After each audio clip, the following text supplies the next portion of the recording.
on this computer. Here you go. Okay, so here you go.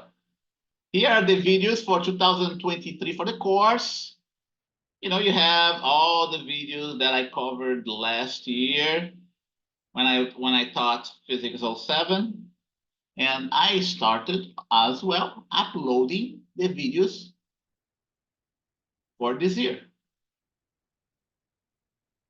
Okay, new notes, new videos. Here you go. So far, we have 3 videos, 1, 2, and 3, which were correspond to our 3 class meetings. Okay. So I thought it would be useful to have those as well, because the classes, you know, they're not exactly the same, you know. Whatever I taught a year ago is not exactly the same what I'm teaching right now. Overall, yeah, it's almost the same, right? But then I did some things here this semester, just like the silicon oil drop experiment I didn't do last year, right? So I think it's important for you to have it there. More students coming in.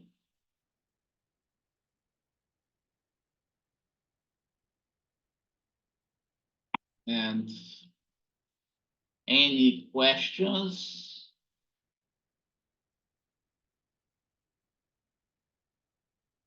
I need to get my order. Okay, so Spring 2024, Physics 07. Let's take a look at the notes right in here. Okay, fifth.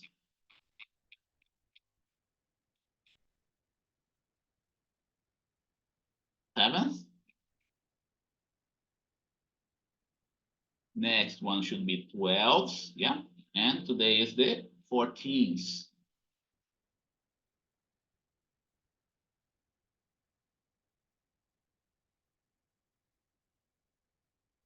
Okay, today is the 14th. Let's take a look at the section that we have covered so far.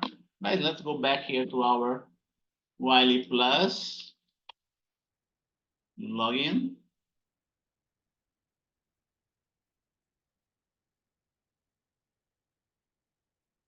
Physics 7.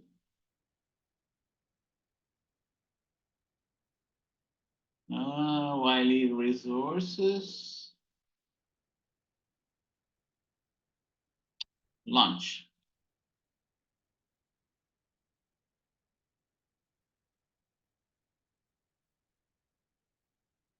Yeah, okay, here we go. Chapter 18 that we're looking at. We started with chapter 18. Okay, and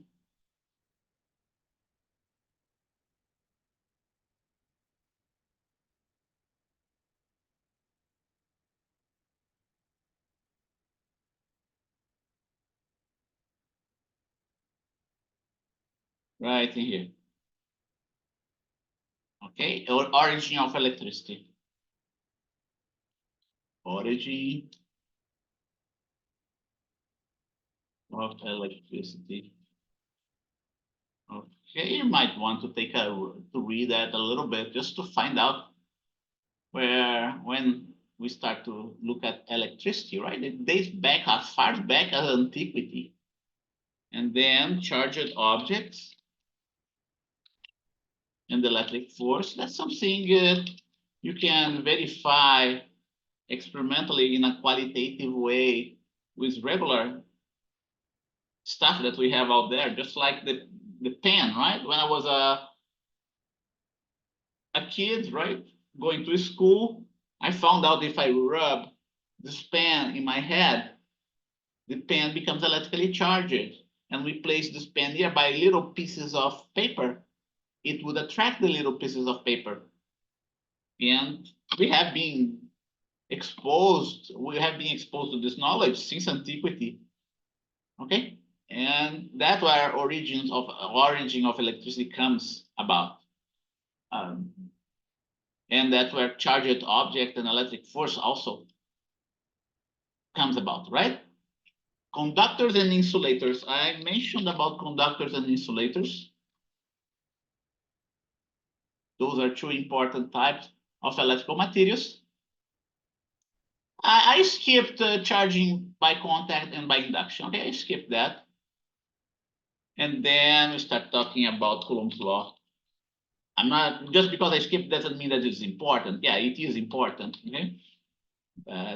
But makes things easier, a little bit easier for you. Coulomb's law. We start talking about the electric field as well. Okay. Electric force. Coulomb's law is the electric force of a point charge. And because we have an electric force, we can associate with this electric force a field, an electric field, which is very akin, very similar to the acceleration of gravity. The acceleration of gravity is nothing but a gravitational field. It's just a different name for the gravitational field. I am, let's see, 18 electric field lines. Yeah, there is electric field vectors and electric field lines, right? Electric field lines. Electric field lines is easier to draw. Electric field vectors requires far more work to draw. And I skipped the electric field inside a conductor. And we finished Gauss's law. Okay, that's where we are right now. We finished Gauss's law. What did you do for Gauss's law? Gauss's law. One, point charge, right? Point charge.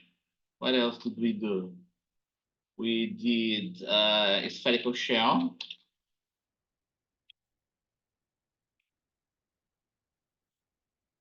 Just take a look at the notes. We use Gauss' law to find out the electric field of a point charge. Let's see, this one was seeing a spherical shell, uniformly charged spherical shell.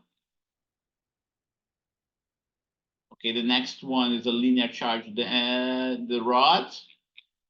The other one was the plate. Okay, those were the four that we did. Spherical shell, uniformly charged. We did for a uniformly charged rod. Uniformly charged rod. And we did also uniformly charged plate. The one that Millikan uses in the experiment.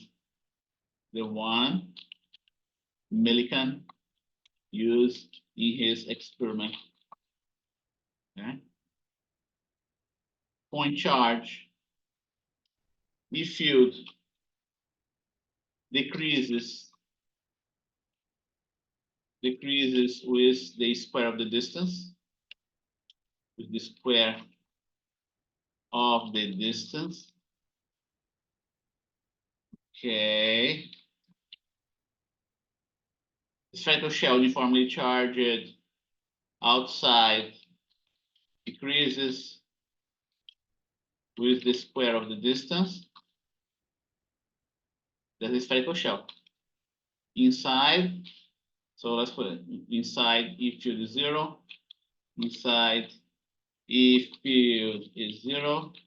And outside it decreases with the square of the distance, just like the point charge, right? Can you remember that? Uniformly charged rod decreases. If field decreases with the inverse, with the inverse of the distance, with the inverse. If field proportional, let's put it this way, proportional to the inverse of the distance. Someone else is trying to come in. Okay. What we didn't do was that uniformly, I could have done that, but it would be kind of repeating what we did. Let's do it this way, like that. Okay, better. I could have done also uniformly charged cylindrical shell. Cylindrical shell. I didn't do that, but it's sort of similar to that of the spherical shell, and I can put the spherical shell here as a special case of the point charge, okay? Because they have kind of similar behavior. Uniformly charged cylindrical shell. If field inside this field is 0,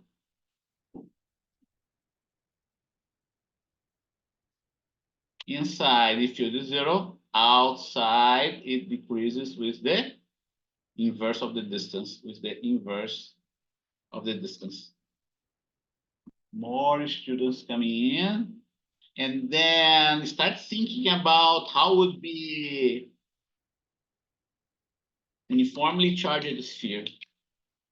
Uniformly, we didn't do that. Okay, charged sphere. We didn't do that. But start thinking how would that be. Okay, and then we also have that we didn't do either. Uniformly charged cylinder. We didn't do that either. But see if you can do that. And then we have the uniformly charged plate. This one is very important.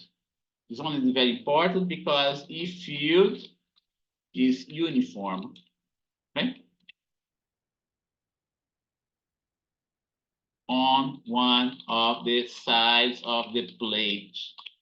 Okay? That's what we obtained.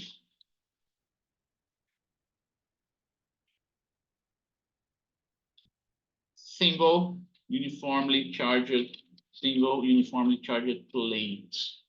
Okay? But once you know how the single uniformly charged plate, you can start deriving from that result what would be the two uniformly charged plate, one positive, another negative, and I showed to you how to do that. And you have this other case, two uniformly charged plate, both plates with the same sign, both plates positively charged, okay? And then we have two uniformly charged plates, both plates negatively charged.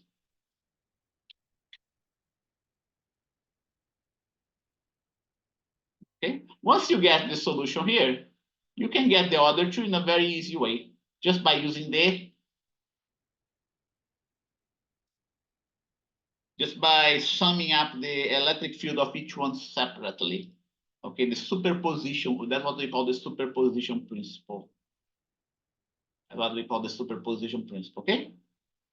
You can find the other ones can be found by using the superposition principle. Superposition principle. Okay. You don't even have to use Gauss's law anymore. Okay, superposition principle. Gauss's law is used only to find the electric field of the single plate. Okay. Once you have that, the electric field of a single plate, when you add to a second plate, all you have to do is to use the superposition principle to find the resulting electric field. And now we can start talking about the electric field. Okay, so we have 9 students so far. That's good. Now, what we want to do? We want to start talking about the electric potential. Okay, the electric potential. That is the electric potential energy, chapter 19. Let's write it down here. Chapter 19. There is electric potential energy, and there is the electric potential. Okay. And at this point in time, let's put it right here. At this point in time, you should be reminded of the gravitational potential energy. Okay? Remember that? Can be either the gravitational potential energy nearby the Earth's surface or the gravitational potential energy far away from the Earth's surface. It's very good to brush up on the gravitational potential energy that you saw in physics 06, because it's very similar to what we're going to do here for electricity and magnetism, okay? Gravitational potential energy that you saw in physics 06. And I'm talking about the gravitational potential energy nearby the Earth's surface and far away from the Earth's surface. Recall, yeah, I'm gonna get that. Nearby the Earth's surface. Nearby the Earth's surface, the gravitational force is given by, remember that?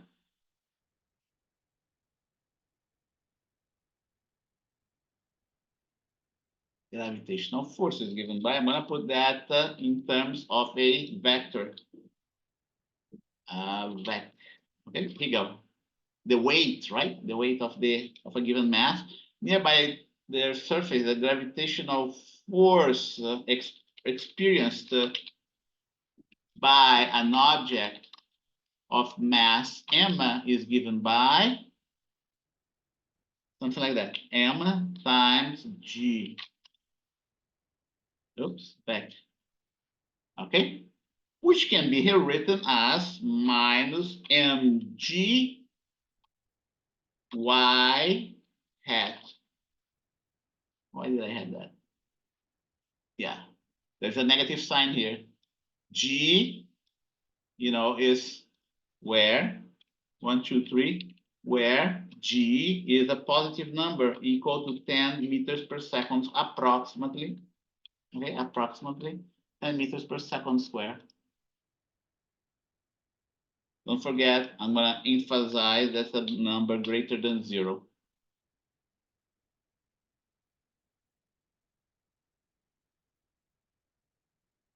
Okay, but what about the gravitational potential energy? This corresponds to a uniform. I'm going to emphasize here, gravitational field.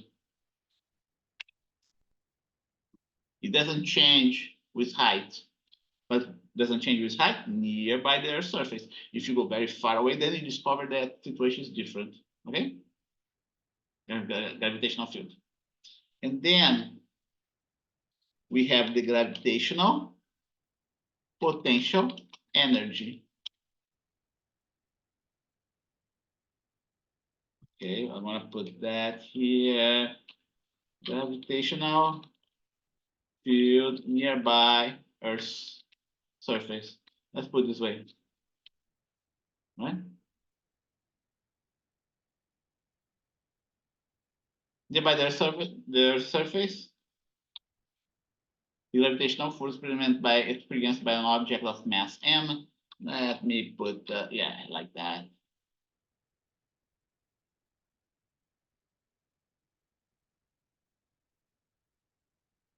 And what I'm going to do here, let's see, let's put it in a gravitational force. Gravitational force, right? And then we have gravitational potential energy. Let's organize in this way.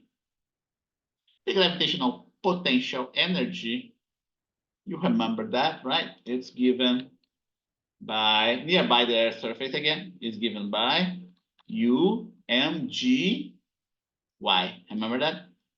Mgy. where y is the height of the mass.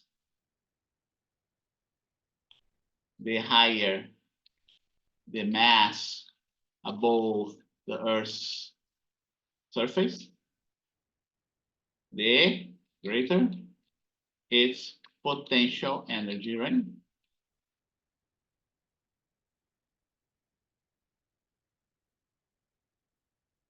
And then we also have the gravitational field at any arbitrary distance from the Earth's surface. Gravitational field at any arbitrary distance from the Earth's surface. Okay? The gravitational force in this case, I'm going to put this way. Here you go. Gravitational force. Yeah, I should have put that in the same way too. Let's see here. Lowercase g, right? To mean, which means that gravitational force. Well, I'll use instead of the weight W. I'm gonna use this notation here, and I'm going to emphasize that this is the potential energy, the gravitational potential energy. Okay, by putting a little g there as a subscript. Note, see that this one here is a vector and this one here is a scalar, right?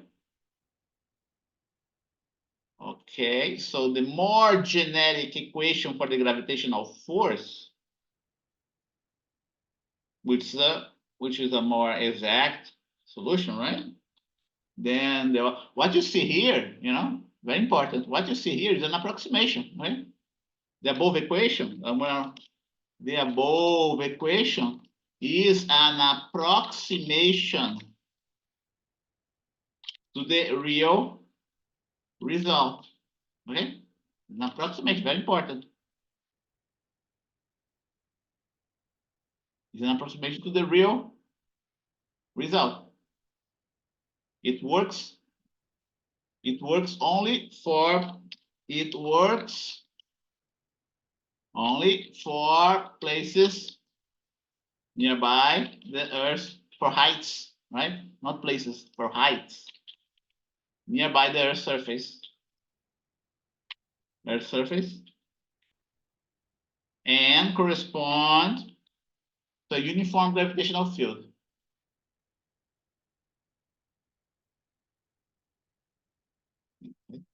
Now, a formula that's more exact for the gravitational force is this one here. Here you go. Big G, right? Big M for the larger mass, lowercase m divided by r squared, where r squared is the distance of m from the center of big M. And we still have a r hat here. Okay. If I want yeah, let's leave this way. Let's leave this way. Where big G, has a given value. I don't remember, check there, right? Big G is different of small g, okay? Different of small g, and is a universal gravitational constant. Universal gravitational constant. Okay, this is not a uniform gravitational field. This is not a uniform gravitational field. It's a non-uniform. And also compare that force with the force of the Coulomb's law. They have more or less the same format, right?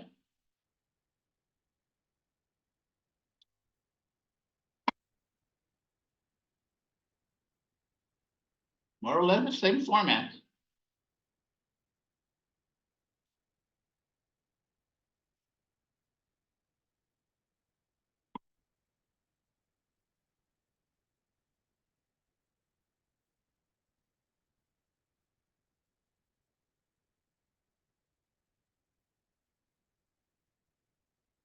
So think a little bit about that before we move forward. Okay.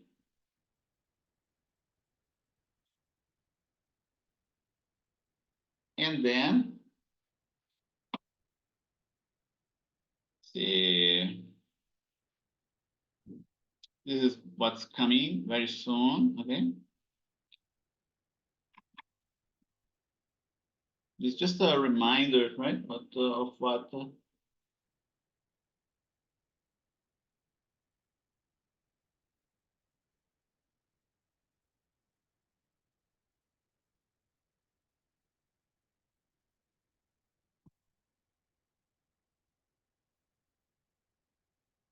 in the case of a gravitational potential energy, the equation is very similar to what we have for the force, for the gravitational force, right?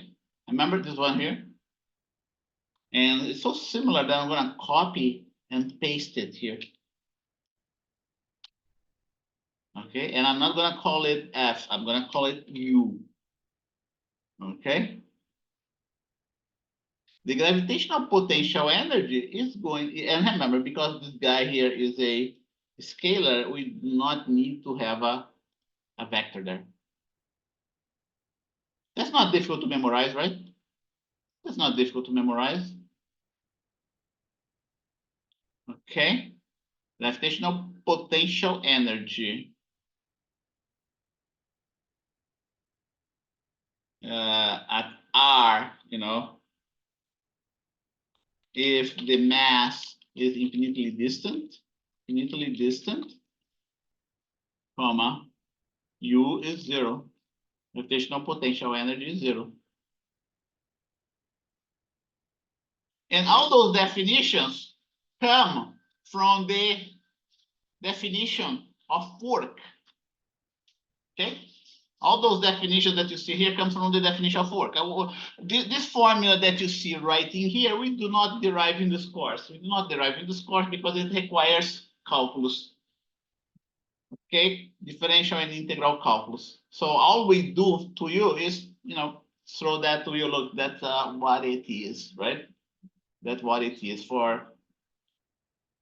And it all comes from the definition of work. Okay? All comes from the definition of work. So how do you define electric potential energy? Not just electric potential energy, but also gravitational potential energy, right? Gravitational potential energy. Electric, okay, this gravitational should be right here. Electric / gravitational potential. Okay. We define that in terms of work. And here's the answer, right? For what, but it comes from here. It comes from here. It's the work of a given force, a special type of force that's is a conservative force, the work of a conservative force. And let me write that down here. Only conservative forces has a gravitational has potential energy.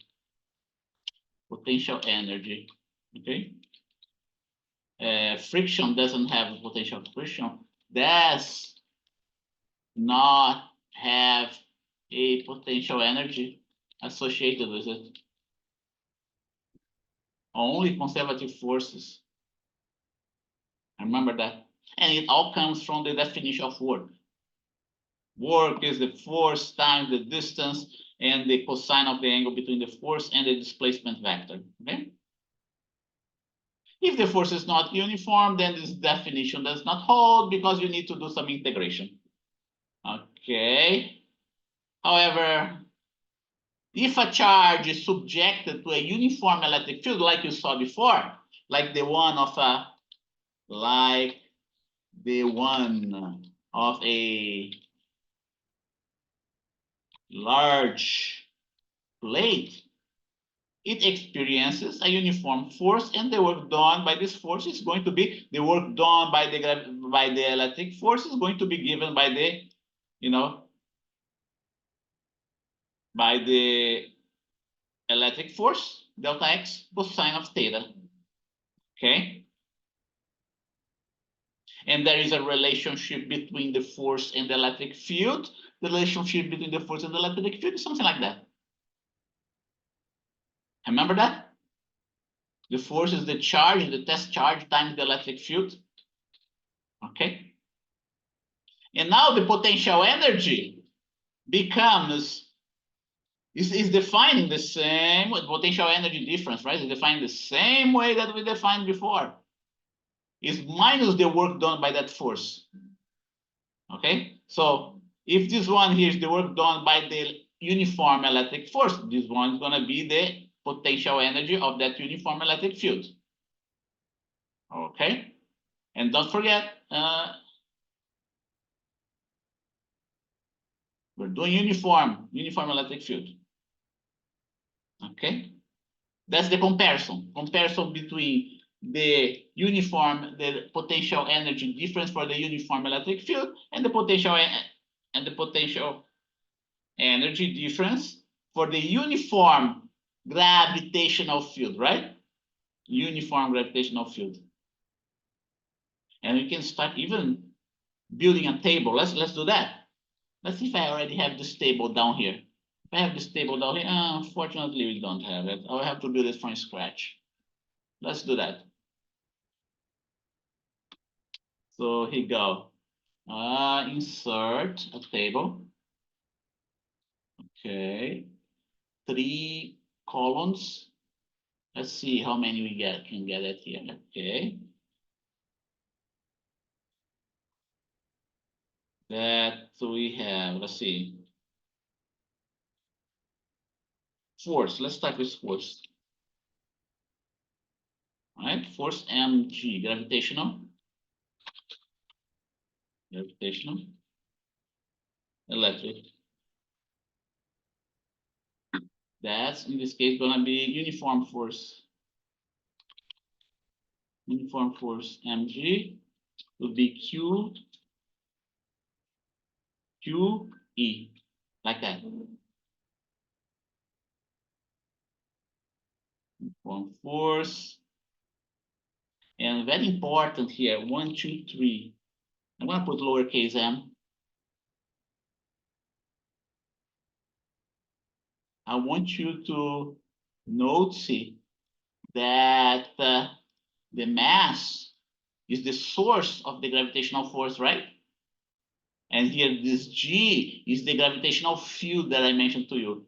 Here we do not have any difference, anything different. Q is the source of the electric force and E is the electric field.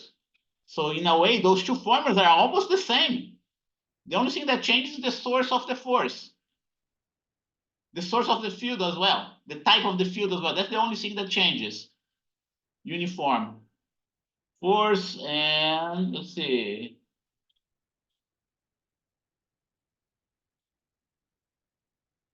Gravitational, let's see, move a little bit, make this table look better, right?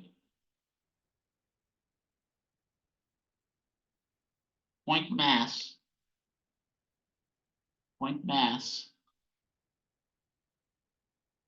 Genetic, right? And now I need to insert my equation right in here. And I wrote down my equation right here. Point mass.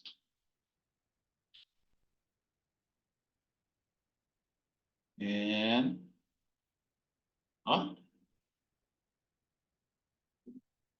point mass is point. Now instead of point mass, let's put point source. The source can be the sort of gravitational field or the source of the electric field, right? And I'm going to differentiate between one and the other. The G is replaced by the K. The big M is replaced, let's say, by the big Q. The small m is replaced by the small q. And we have this r hat here. I'm making the notation simple, okay? And the difference that there is no negative sign. I'm going to put a positive sign to emphasize the important difference between the sign difference. It doesn't highlight it much. Let's see if I can put it red. Yeah, let's put it in red. so we can emphasize that. Make sense? Point source. Okay. Let's see. Uniform field. Let's put it this way. I'm going to change my table here. Force. All right. I'm going to do even better. Let's see. Let's see if I can get a nice, oops, a nice table here. I'm going to put like that. Gravitational, merge, right? Uniform.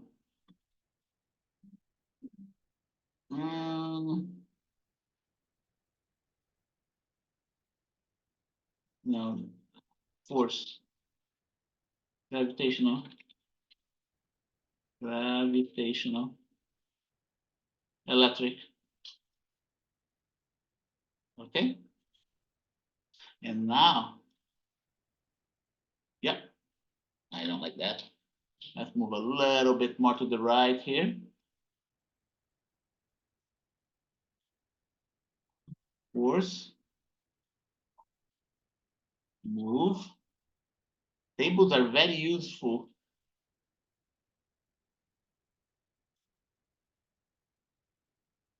And now I can put another, okay. What this thing is doing here?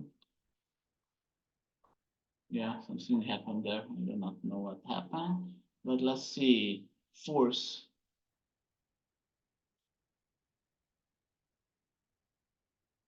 Huh. Let's see if I can get it better than that. Huh. Why is it placing this one? Shouldn't be doing that. Let me see if I delete this cell to the left. Yeah, okay.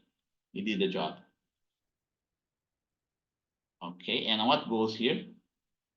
Potential energy. All right? Potential energy. Gravitational potential energy is going to be mgy. Okay? Electric potential energy is going to be QEX or delta X. And we have a negative sign here. Here we have a negative sign. Here we do not have a negative sign. I'm going to emphasize that we have a positive sign. And I'm going to put that in red color.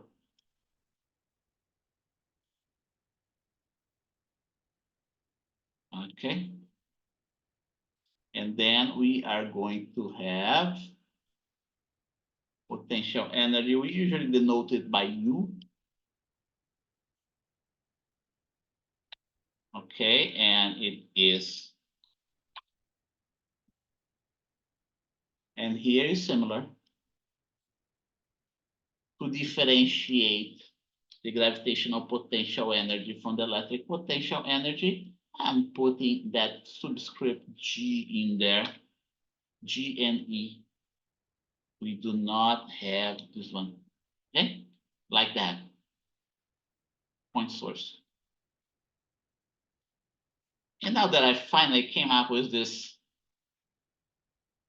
table, I figured out that we can do better than that. We can do better than that. Okay. There is the force, there is the potential energy. You know, we have the definition of force, the definitions of force, potential energy, and then we have something else that we call the potential. And this potential can be either a gravitational potential or an electric potential. Okay? Gravitational potential or electric potential. We never cover the gravitational potential. We cover only gravitational potential energy. Okay? Gravitational potential is different from gravitational potential energy. Okay? It's different. We never cover gravitational potential, never in physics 6.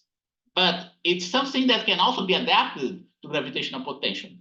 What do you have? What we have similarly, we have electric potential, which is also different from electric potential energy.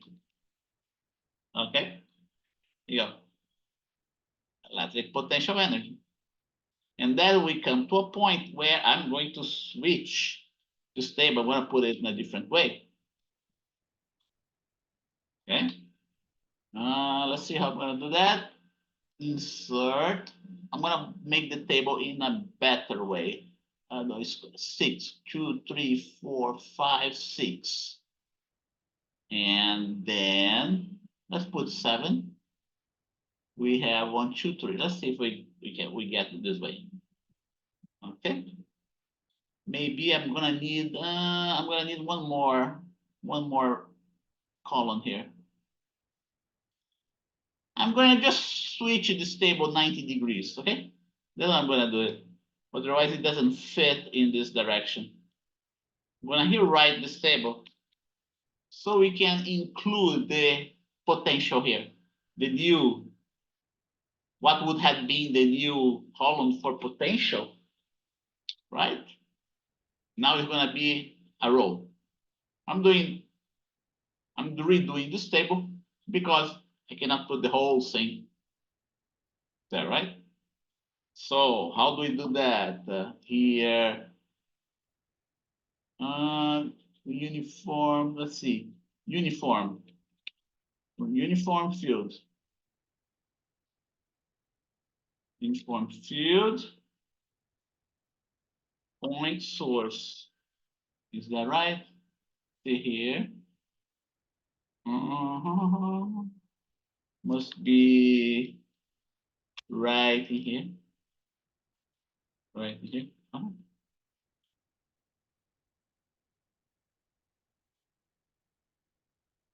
One is going to be gravitational.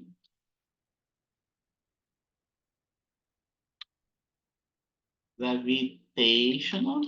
The other is going to be electrical. And we have the same in the other two.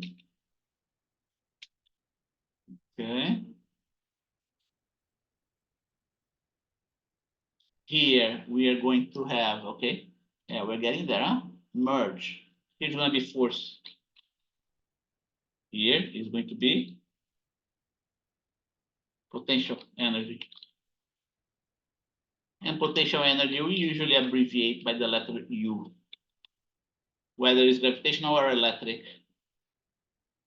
And then we must have another one here.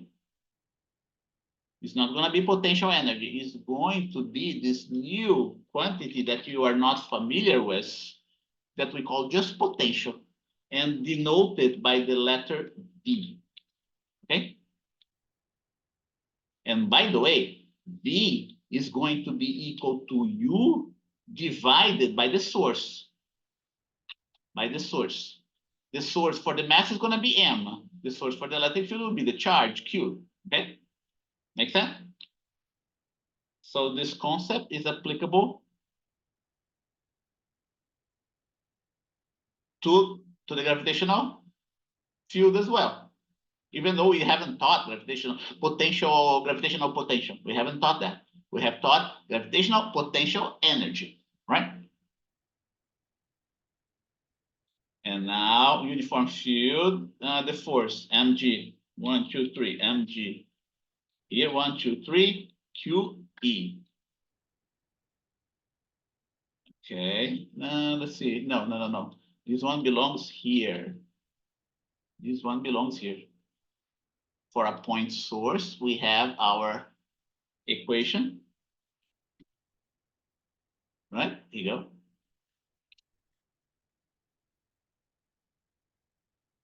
Okay. For our potential, gravitational potential energy, We have that formula that you saw.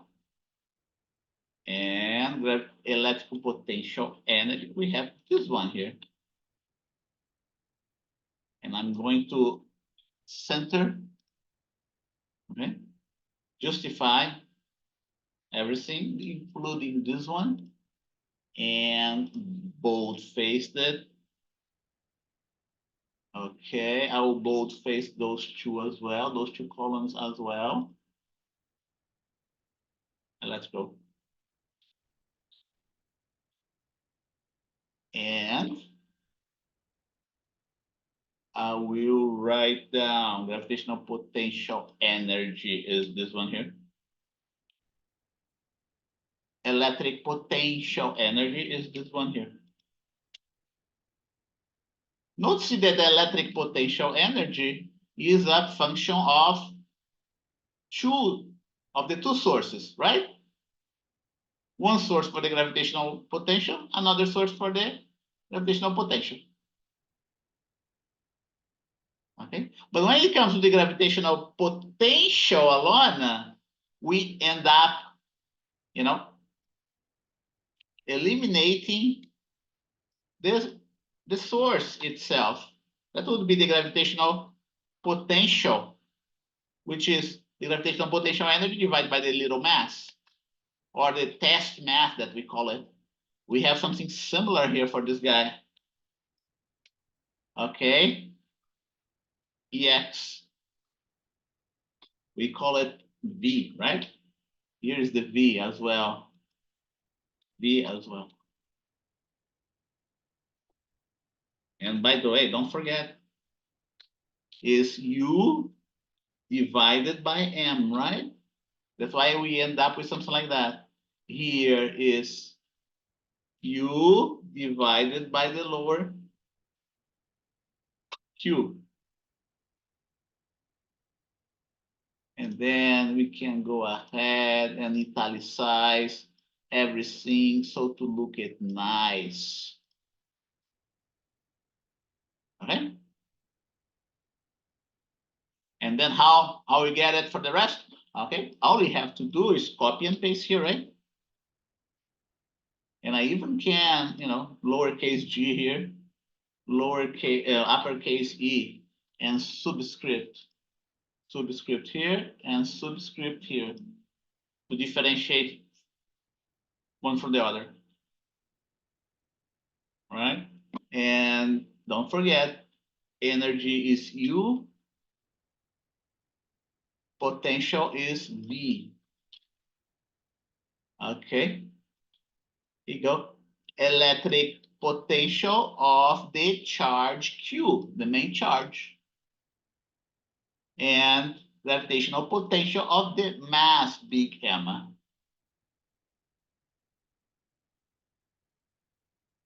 Okay.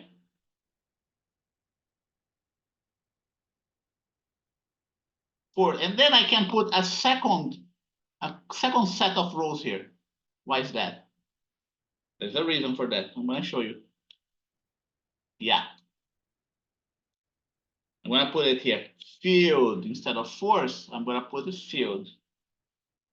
Do you remember that the field is nothing but, the force divided by the little mass, right? Here is the electric force divided by the little charge, right? And we have the same thing here. Here we go. The field is the force divided by the little mass. That's the gravitational force. Yeah, that's good. Let's see. Yeah, okay, that's good. And you go, point source. Am I right here? This one is supposed. Oh, that's the field. Okay. That's the field, and that should point source gravitational. I should put a different name here. that the name here that's gonna be is gonna be G. Yeah.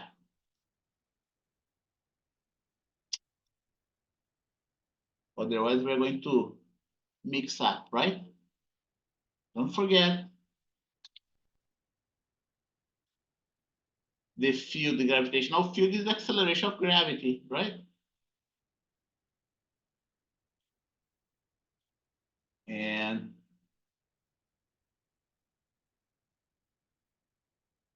I'm gonna put this way, make it better, make it look better. Let's see.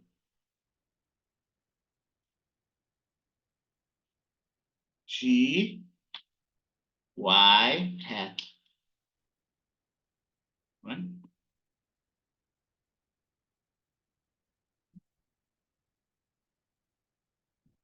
Which is nothing but F divided by G, by M. F, okay, divided by M. I don't want that in red color. And this one gonna be equal, black color. Oops, didn't work, but okay, now it worked. I don't want bold faced, okay? But I want to keep it red here. Point source.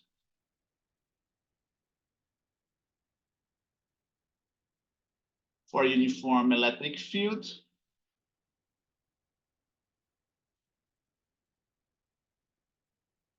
yeah, is the force divided by the charge, right? And this one here for put it okay this way. And this one is going to be the electric field. But why am I doing that? I'm doing that to emphasize the fact you're gonna see very soon what do I mean, okay?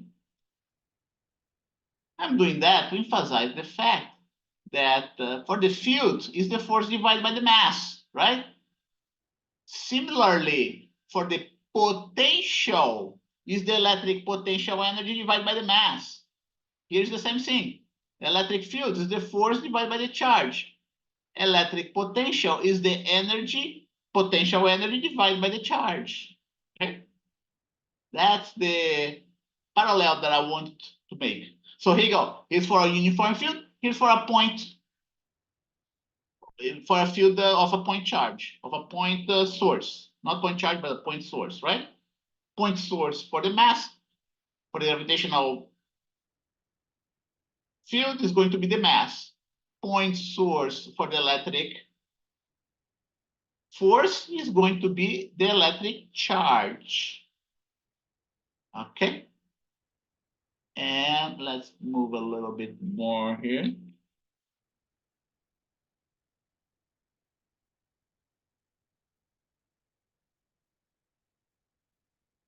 Let's move a little bit more here. Let's move a little bit more here. And now we have our table. Okay, force divided by mass, potential energy divided by mass, electric force divided by charge, electric potential energy divided by charge. That's where the electric potential energy and the electric potential comes from. Okay.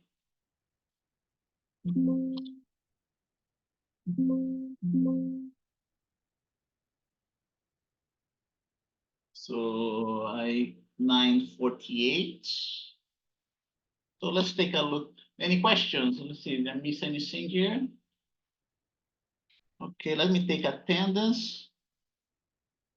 Let's see here, P06, P07, P07 roster.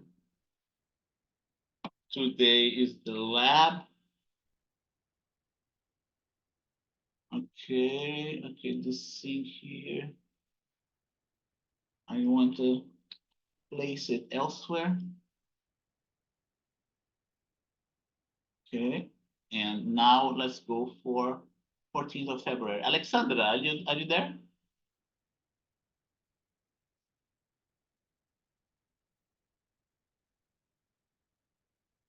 Hello, Alexandra.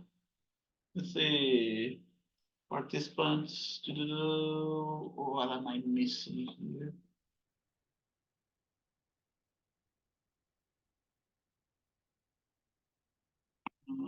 Something missing here. I'm gonna pause the recording. No, let it play. But things are not working the way I expected. Let's see. Okay, here you go. Got it. Yeah, I don't see Alexandra here. Okay.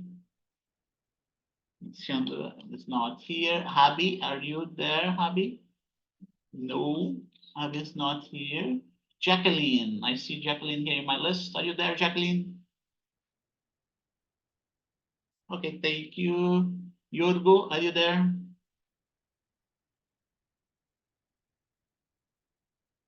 Hello, Yorgo. Say hi, at least. Yes, can you hear me, Professor? Is Yeah, my now I mic can, working? yeah, now I can hear you. Thank you. Eliseo, I'm here. thank you. Paul Zapata, I'm here, Professor. thank you. Vanessa Escalera. Vanessa is here. Good. Norberto Lopez. Here.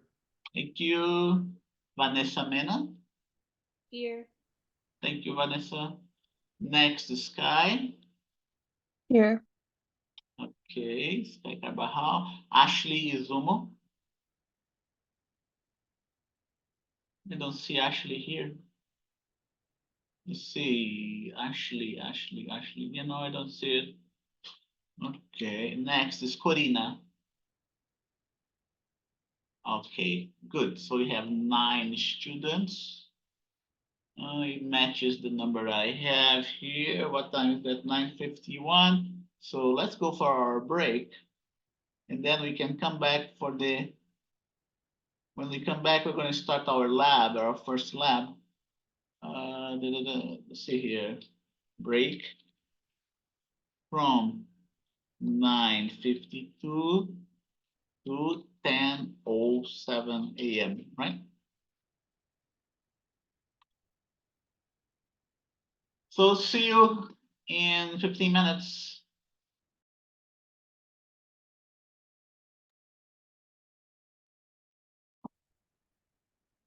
Okay, I'm back here.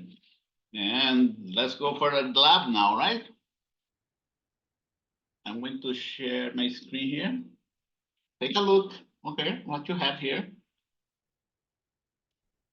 We found out the potential energy and the potential for both a uniform field and a point source. This one we can derive mathematically using algebra, regular algebra, okay? And I did that for you upstairs, just by using the definition of work and potential energy. This one, the potential energy and the potential of a point source can be derived mathematically only using calculus. Okay, which we do not do here in this course because this is just an algebra-based course. For this reason, since we don't derive it, all I do is to give you the final result. Okay, and it's not difficult to memorize. If you memorize something like that or something like that, you can see that the potential energy is going to be almost the same thing, but instead of divided by r squared, it's going to be divided by r, both for the potential energy and the potential, right? And when we remember, the potential is for just one source, right? Whereas the potential energy involves 2 sources. That's why you have the big M here and the small m here. Okay, potential is just one source. And the potential energy comes from 2 sources. It's the same thing for the field, right? Let's take a look at the field. The field is the field of a single source. That's why we have a single Q here. Whereas the force involves two sources, big Q and a small q. Okay? So potential energy is we can say potential energy is the scalar counterpart of the force, right? Whereas the potential is the scalar counterpart of the field. Let's write that down, right? The potential energy is the scalar counterpart of the force, whereas the potential is the scalar counterpart of the field. Okay. Okay, so let's go for our lab now. Let's see if I have the notes for this lab here in my notes. Doesn't look like I have it.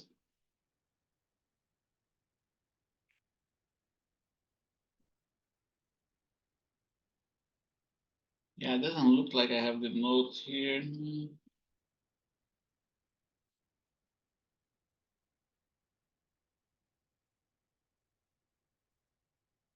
Must be in another lab notes, must be here.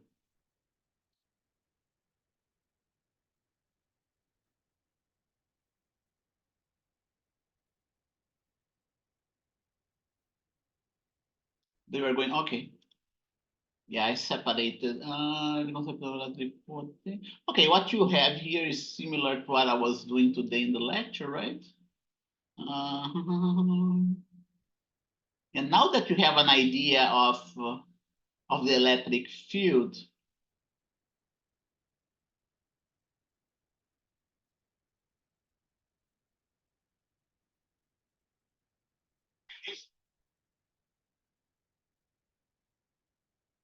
let me copy and paste that. And hopefully I'll be able to use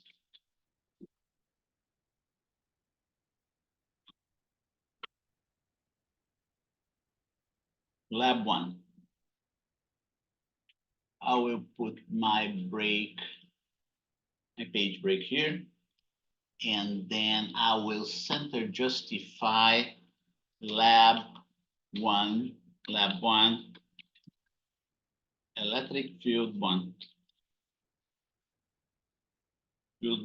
uniform field.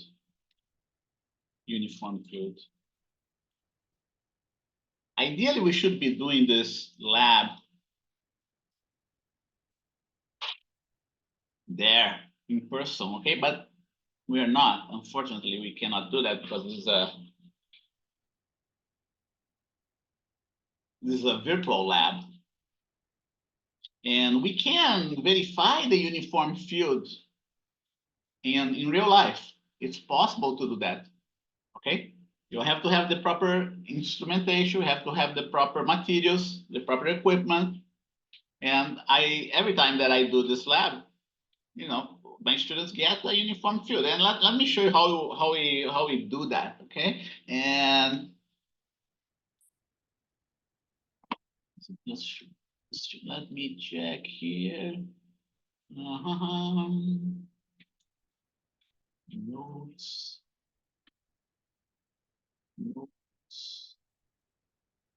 Lab reports. Let's see here.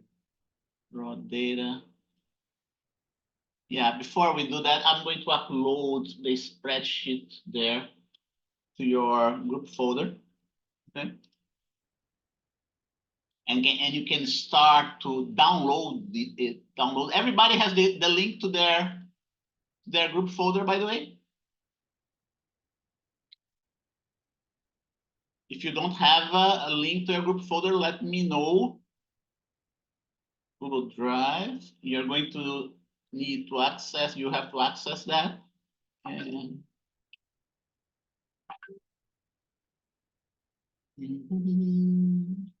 let's see, home.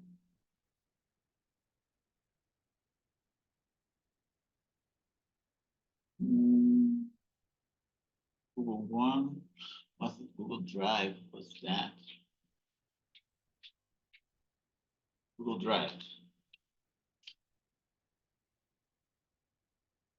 Drive must be this one.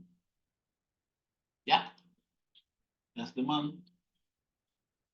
And now my drive, 2024, group 1, 2, and 3. We have only 3 groups, right? And let's take a look at the spreadsheet again. Lab attendance. Group 1, 2, group 1, okay, good. And Ashley is not here, is she here? Nope, she didn't arrive. So let's go here. See, I have a bunch of spreadsheets here that I got from my other courses. Those spreadsheets were generated by my students doing an actual experiment. So you're working with actual data that was collected during this lab. And I'm gonna walk you through and make sure if you're taking the course for the first time with me, you should not be. Professor, can you hear me? Yeah, I can hear you. I just want you to know my mic is having a problem on my headphones, so Okay. Okay, thank you for letting me know. If you, sometimes it's not working. oh yeah, yeah. If you have a problem with your mic, just type me a message in the chat, right, in the chat window, and I'll be able to reply to you. Okay. Yeah, this time I could hear you, but then I also noticed that there was, there was sometimes I would hear you, sometimes I wouldn't hear you, right? So here you go. Oh my goodness. No, I don't want that. Let's see. If you took the course with me before Physics 6, you should be familiar with the way I do the labs, right? If you didn't take the course with me, most of you didn't take the course with me, I will walk you through what we do, the way we do this lab, okay? Yeah, that's good.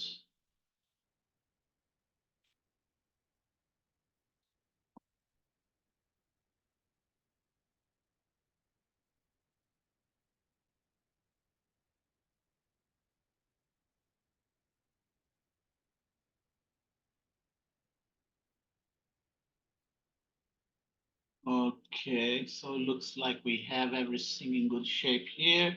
And I'm gonna group one.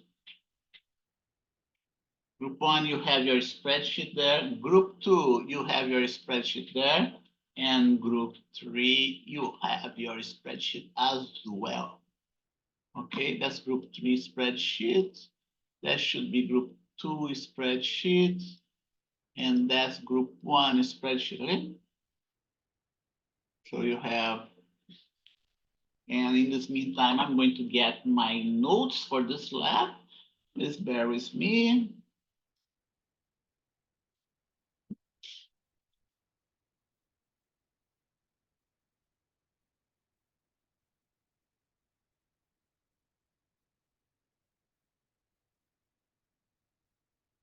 My PowerPoint notes.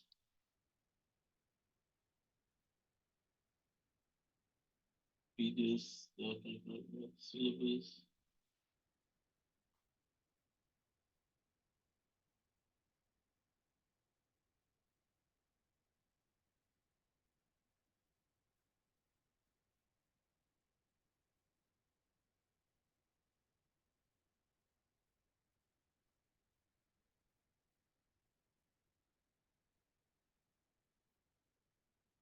Registration courses.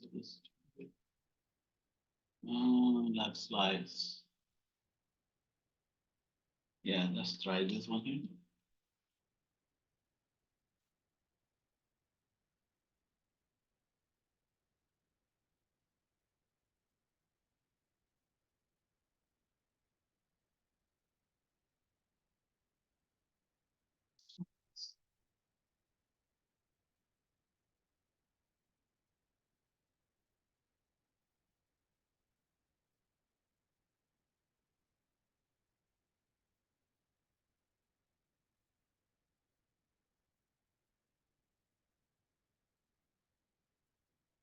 Okay, so here we go. Okay, did you manage to download your spreadsheet, by the way? Let me check with you all. Me closing those. So Professor, how can we access those again? well, from your group folder, right? You have the link to your group folder, don't you? Do you have the link to your group folder? From Canvas? No, no, it's not from Canvas. It's Google. It's the Google Drive, right? Last time let's see, you are see Yorgo, right? Which group are you, Yorgo? You're group number 1. Okay. Remember last Well, time I distributed a link to your group folder in the Google Drive, that I created, and we played a little bit with the Google Drive, right?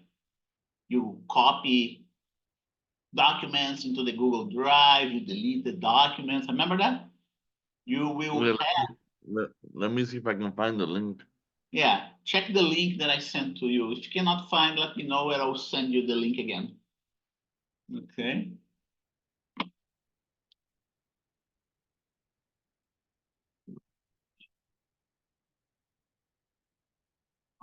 Okay, so let's see, one by one, right? I will, no, no, no, no, no, let's see here. Hobbies, major. Okay, so here you go. This one was 1.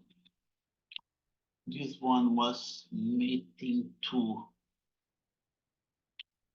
This one is going to be, today's is going to be our meeting number 3. Lab meeting number 3, right? No, no, no, I don't want to do that. I want to do differently.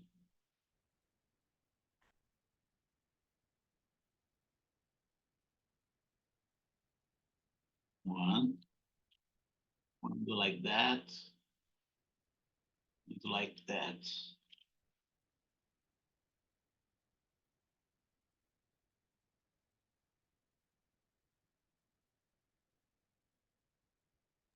Yeah, Professor, for some reason I can't find the link. Can you please resend it to me? You didn't find it? I couldn't find it, no. Okay, I'm gonna send that to you again. Okay. What about your other? Let's see. Let me finish writing it here. Let me think here first. Okay. Download. Here you go. And your group number 1, right? Yorgo. Yes. Okay. Copy link. And I'm gonna send you a.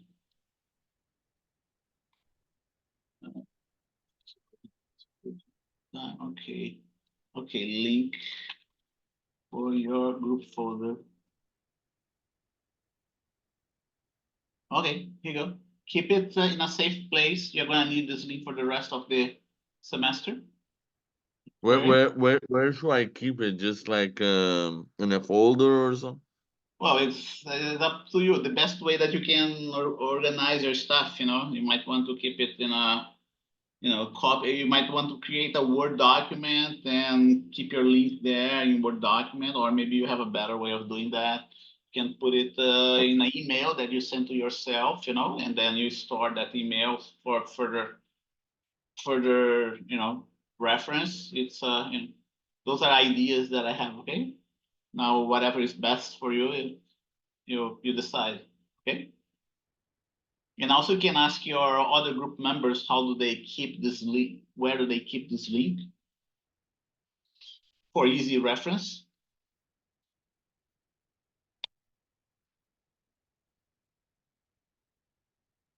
And don't share this link with anybody else outside your group, right? It's okay to share that with someone else that is in your group. But let's see, So, checking. you're gonna be putting more lab questions in here in the Yes, groups, I'm gonna put more spreadsheets there. Yeah, during the semester, I'm and gonna do that. we're supposed to work together and complete it, right? That's right. You're supposed to work in a group to complete it. Okay. Let's see. I want to. View, freeze pane, no, freeze pane, freeze pane. Okay, good. Now I know which group number you are all. Let's see. Alexandra is not here, right? Yeah, Alexandra is not here. So let's start with Jacqueline. Hi, Jacqueline. Were you able to download the spreadsheet?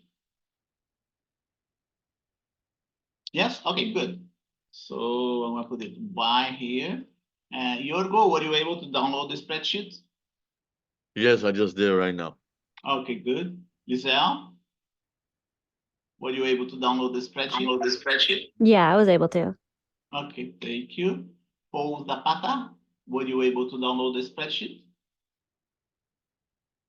Yes, I was, Professor. Okay, thank you. Vanessa Escalera, were you able to download the spreadsheet? In your group too? Yeah, good, thank you.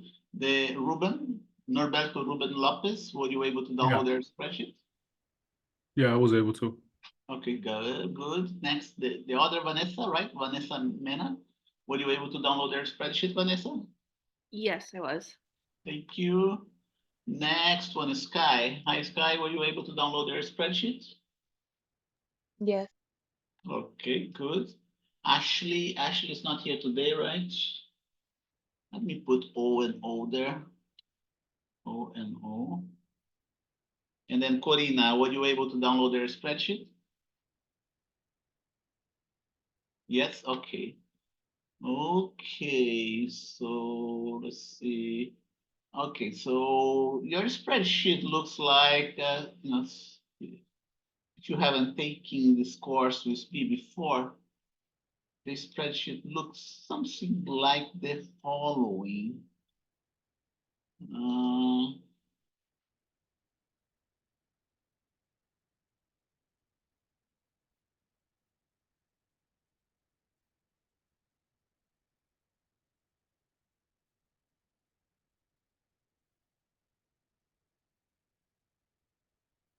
Lab slides, lab reports, raw data.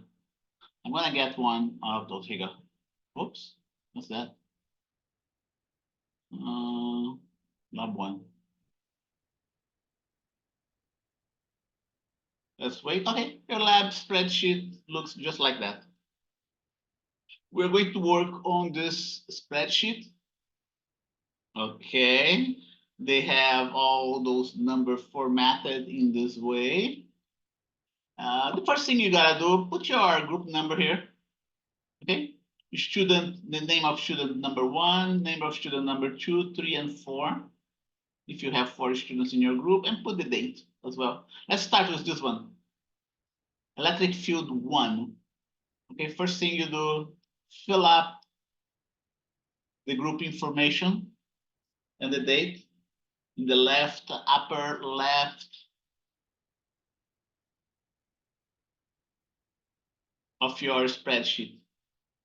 Okay. So work on that. Will the sheet automatically sync, or do we each? No, it doesn't automatically sync. No, you have to upload. Yes. First, you download your hard drive, right? To your hard drive. That's what you do first. Okay, Vanessa. First, you download the spreadsheet to the hard drive of your computer. I still didn't get to this point where we can sync it, and I don't think it works with Google Drive. Okay.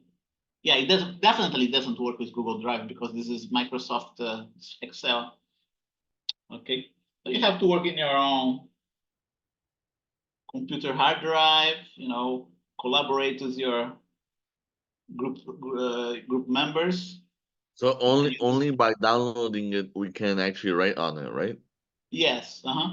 Yeah, and because Microsoft Excel is not compatible with Google Drive, okay, they don't sync well with each other. Okay, so you do have to download it. So let's write that down. Let's see, that's not this one, right?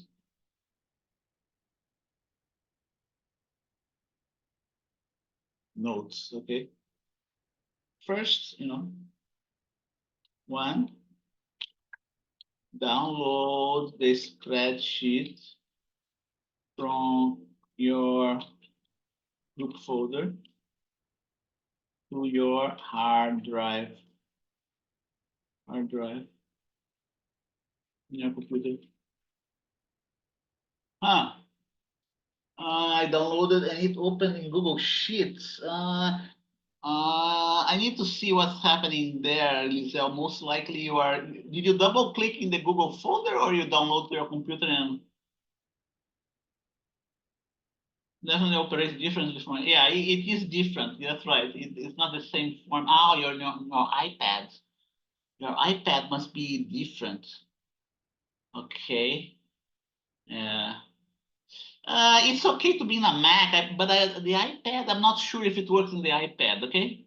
It definitely works in the Mac and in the PC, but now the iPad, I'm not sure if that works with the iPad, okay?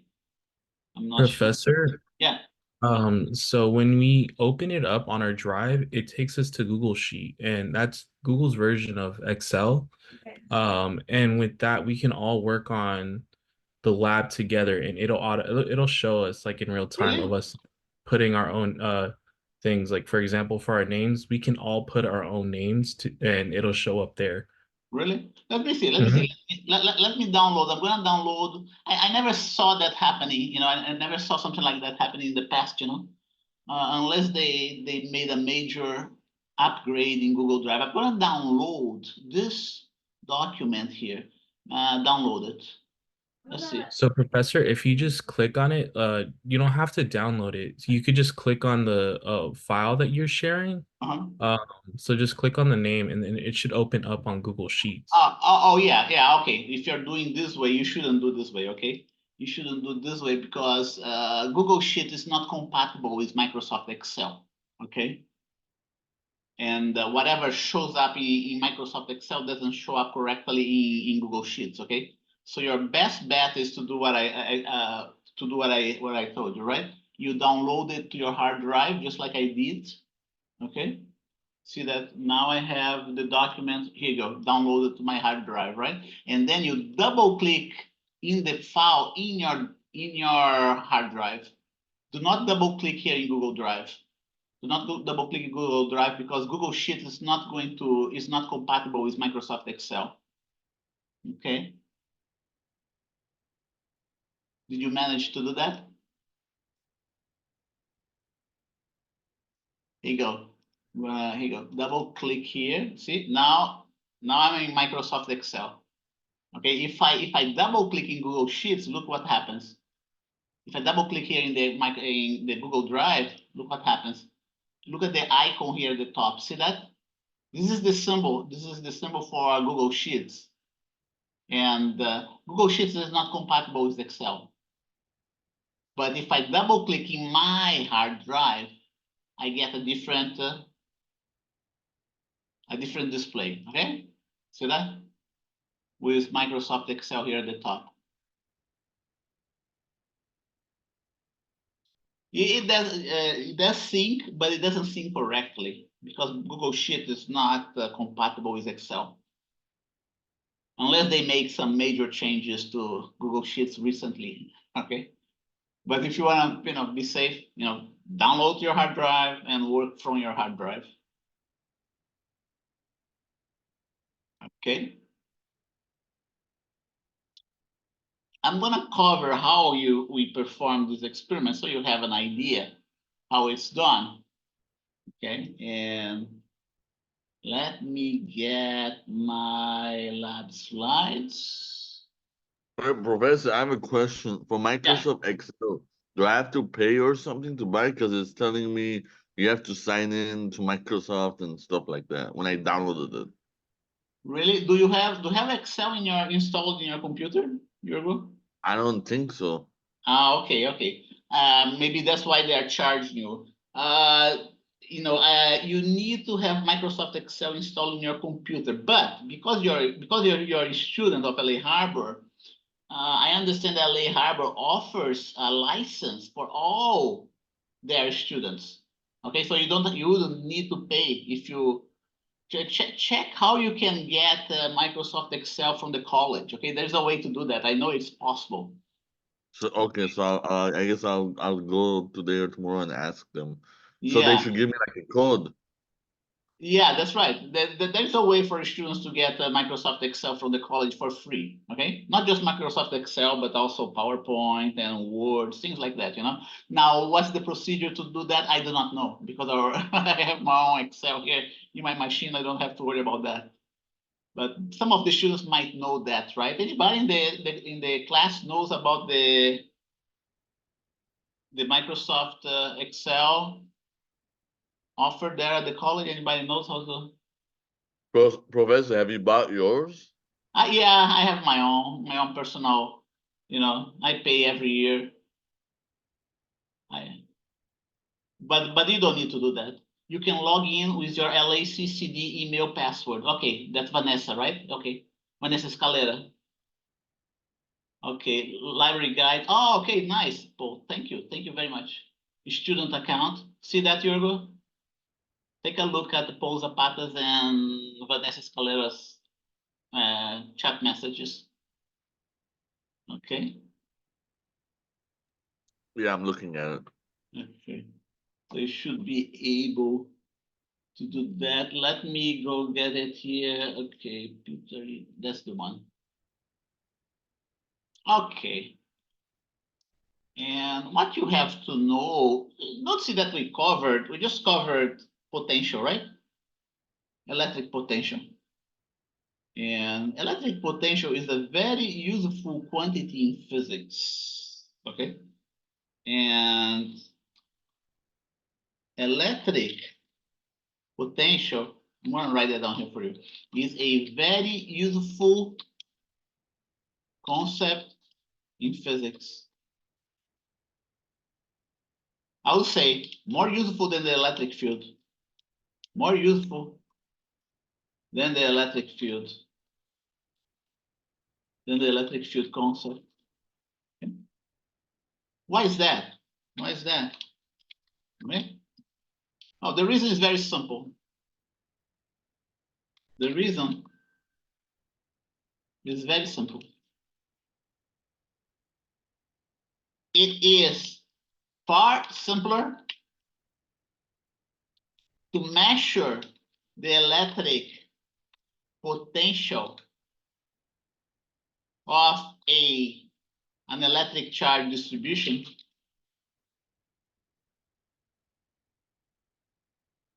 than to measure the electric field of a charge distribution. That's the reason. Okay, that's the reason. I have here a device with me, and hopefully in the future you're going to buy one of those for you as well, because it's a very useful device. They're not expensive. Okay, nowadays it's called a digital multimeter. Okay, this device here can be used to measure electric potentials of different charge distributions. You know, you can buy those things for $10. The cheapest one that I have seen out there is $10. Okay, it's and can be used at home to find out if you have electricity in your home or not. You can use, oh, the most useful thing that this thing can do is to find out whether your battery is charged or not. Right? That's what I do all the time. When I put batteries in my mouse, for instance, you know, I run out of juice in my battery, and I want to find out if the battery became discharged or not. You know, I use this device here to find out whether my battery has the proper voltage or not. And we use this device as well in this experiment. Okay, we use this device. It's a multimeter. Even better, we call it digital multimeter. Okay, so it's their price tag is, you know, $10, but then there are more expensive versions of this thing here. You know, there are digital multimeters out there that cost $3,000, all the way up to $3,000. I have one that's $300, but this one that I'm holding here You know, it's just $10. Just $10, okay? What is it called again, Professor? A digital multimeter. I'm going to write that down here. Equipment for this lab. Equipment for this lab. And it's a very useful device, okay? Digital multimeter. We write that down as being DMM.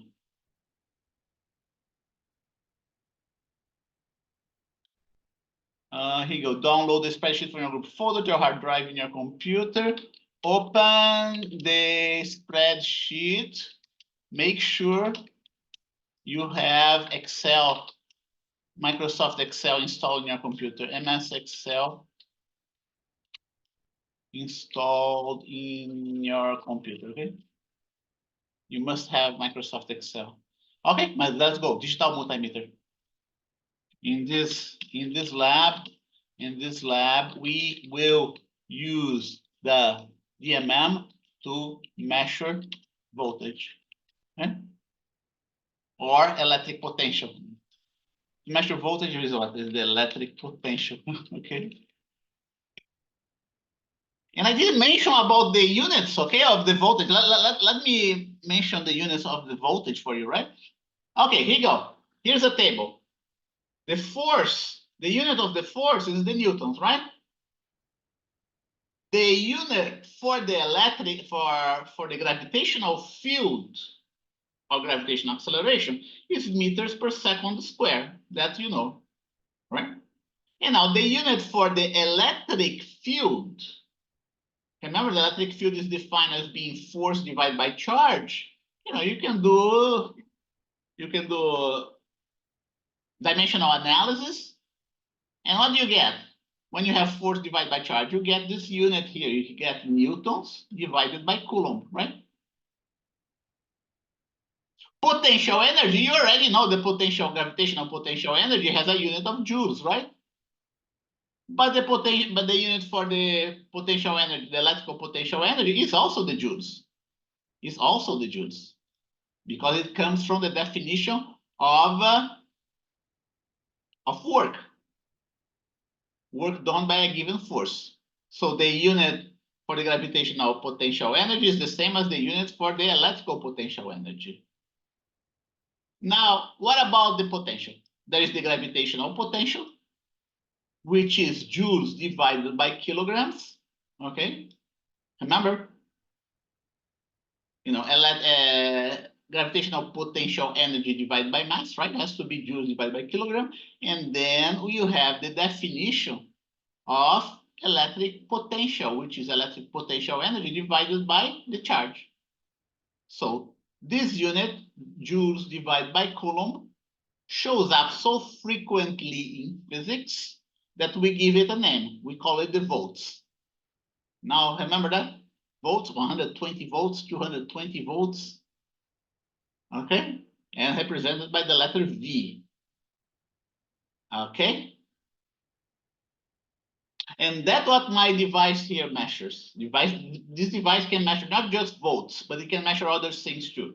But at this point in time, you have to, you know, just remember that it measures volts. It doesn't measure electric field, okay? It's very difficult to measure electric field. If you want to buy a multimeter like that measure electric field, it's going to cost you like $1,000. It's not easy to measure the electric field with a device like that. That's why, you know, I told you that the unit of voltage is far more useful than the concept of voltage is far more useful than the concept of electric field. Okay, it's far more difficult to measure electric field than to measure voltage. Okay, and let me give you an example. I'm going to measure here. Let's see if I can. Let me stop sharing the screen. I'm going to give you an example how we can measure, you know, voltage. I have here a bunch of batteries. Okay, three different batteries. The small batteries that they're supposed to be. This one is a rechargeable battery. And because it's a rechargeable battery, the regular battery, like this one, would have a voltage of 1.5 volts, the regular battery. But because this one is a rechargeable battery, it's going to be a little bit less than a 1.5 volts. Okay. If my battery is charged, I'll be able to measure like 1.2, 1.3 volts. Okay. But Professor, why if it's a rechargeable battery, why is it a little bit less? That's a good question, Yorgo. I do not know why. Okay, even the 9 volts, even the 9-volt rechargeable battery has a lower voltage. I do not know. Must be something related to, you know, to the battery being rechargeable. Okay, I do not know why. The answer to your question is I really don't know. Maybe because it is rechargeable, it you know, ends up resulting in a lower voltage. Okay. But the real reason behind that, I do not know. And they still, you know, let's say they still advertise it at 1.5 volts. Maybe they still advertise. No, they don't advertise. They say 1.2 here. Let's see.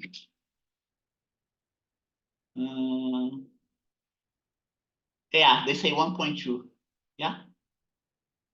Nickel metal hydride, 1.2 volts. Whereas if you go to the regular batteries, right, they advertise 1.5. Here you go. Here's my regular battery. I'm going to show you. Hopefully, you'll be able to see it. Do you see 1.2 volts there? Is one of those lines there? If you don't see it says on it how much voltage it has. 1.2, this one is 1.2. But there are different batteries out there in the market, right? Those regular batteries would be, you know, this one is 1.2. The regular one would be 1.5, like this one here. This one here is a AAA cell. Is 1.5. Let's see if we have it 1.5 displayed here. Yeah, this one has 1.5. I do not know if you'll be able to see it. Do you see it? Let's see. It should be in this line here. I can hardly read anything. Let me unblur my background. Yeah, it didn't get any better. Is that upside down? No, it's not upside down. Okay. Note that they put a positive sign at the top and a negative sign at the top, right? Do you see that? It's on purpose. You know, there's a reason why they put positive and negative. The reason is that because this upper tip of the battery has an accumulation of positive charges. That's why they put positive there. And the bottom part of the cell has an accumulation of negative charges. Okay? The fact that you have this separation of charges is like having, you know, is like raising this object against the gravitational field. Okay? Right? The moment I raise this object in the gravitational field, I pump gravitational potential energy. And similarly, when you separate the negative charge from the positive charge, have you thought about that? You know, positive and negative, they tend to attract each other, right? If I separate those two, what am I doing? I am pumping electric potential energy. If you have this separation of charges, you are going to have a potential energy, an electric potential energy that you can use for some useful purpose, like powering your cell phone, you know, powering any device that you have at home, powering your Professor, battery, and if so the on. positive and negative energy are not separated and there's no potential energy, it still can't be used? Yeah, well, that's what happens with the battery, right? When the battery runs out of energy, what does it mean? It means that the negatives are stuck together with the positive charges. There is no potential energy anymore, okay? Okay, makes sense? If you have a potential energy only if the charges are separated, are distanced from each other. As you use up your battery, you know, lots of the charges, the negative charges start to be attracted to the positive charges, and then you have to throw away your battery. So, Right. does that mean if we're recharging rechargeable batteries, then the electricity is pushing the positive and negative energy apart? Yeah, that's right. When you plug in the wall, you know, but don't forget, Yorgo, those rechargeable batteries, they have a lifetime, right? You can, as far as I understand, you can recharge them like 100 times. After 100 times, they don't have, it's no longer possible to charge them again. Okay, there's a But why limit. is that? Why is that? Is that because the positive and negative energy are limited? It has to do with the material inside the cell. Okay, it has to do with the material inside the cell. This cell here, for instance, is made of nickel metal hydride, whereas the regular cell is made of something else that's not cannot be recharged. It has to do with the material that's used in the cell. Okay, just like those Tesla batteries, right? There is a special compound out there that is very important that China is keeping just for itself. But now they discover a huge deposits of this metal in the United States. We won't have to rely on China anymore. I'm trying to remember the metal. I'll remember later on. Maybe you folks know. If you know, let me know. But again, it has to do with the material that the cell is made of. Okay. Initially, batteries used to be made out of lead. Okay, lead cells.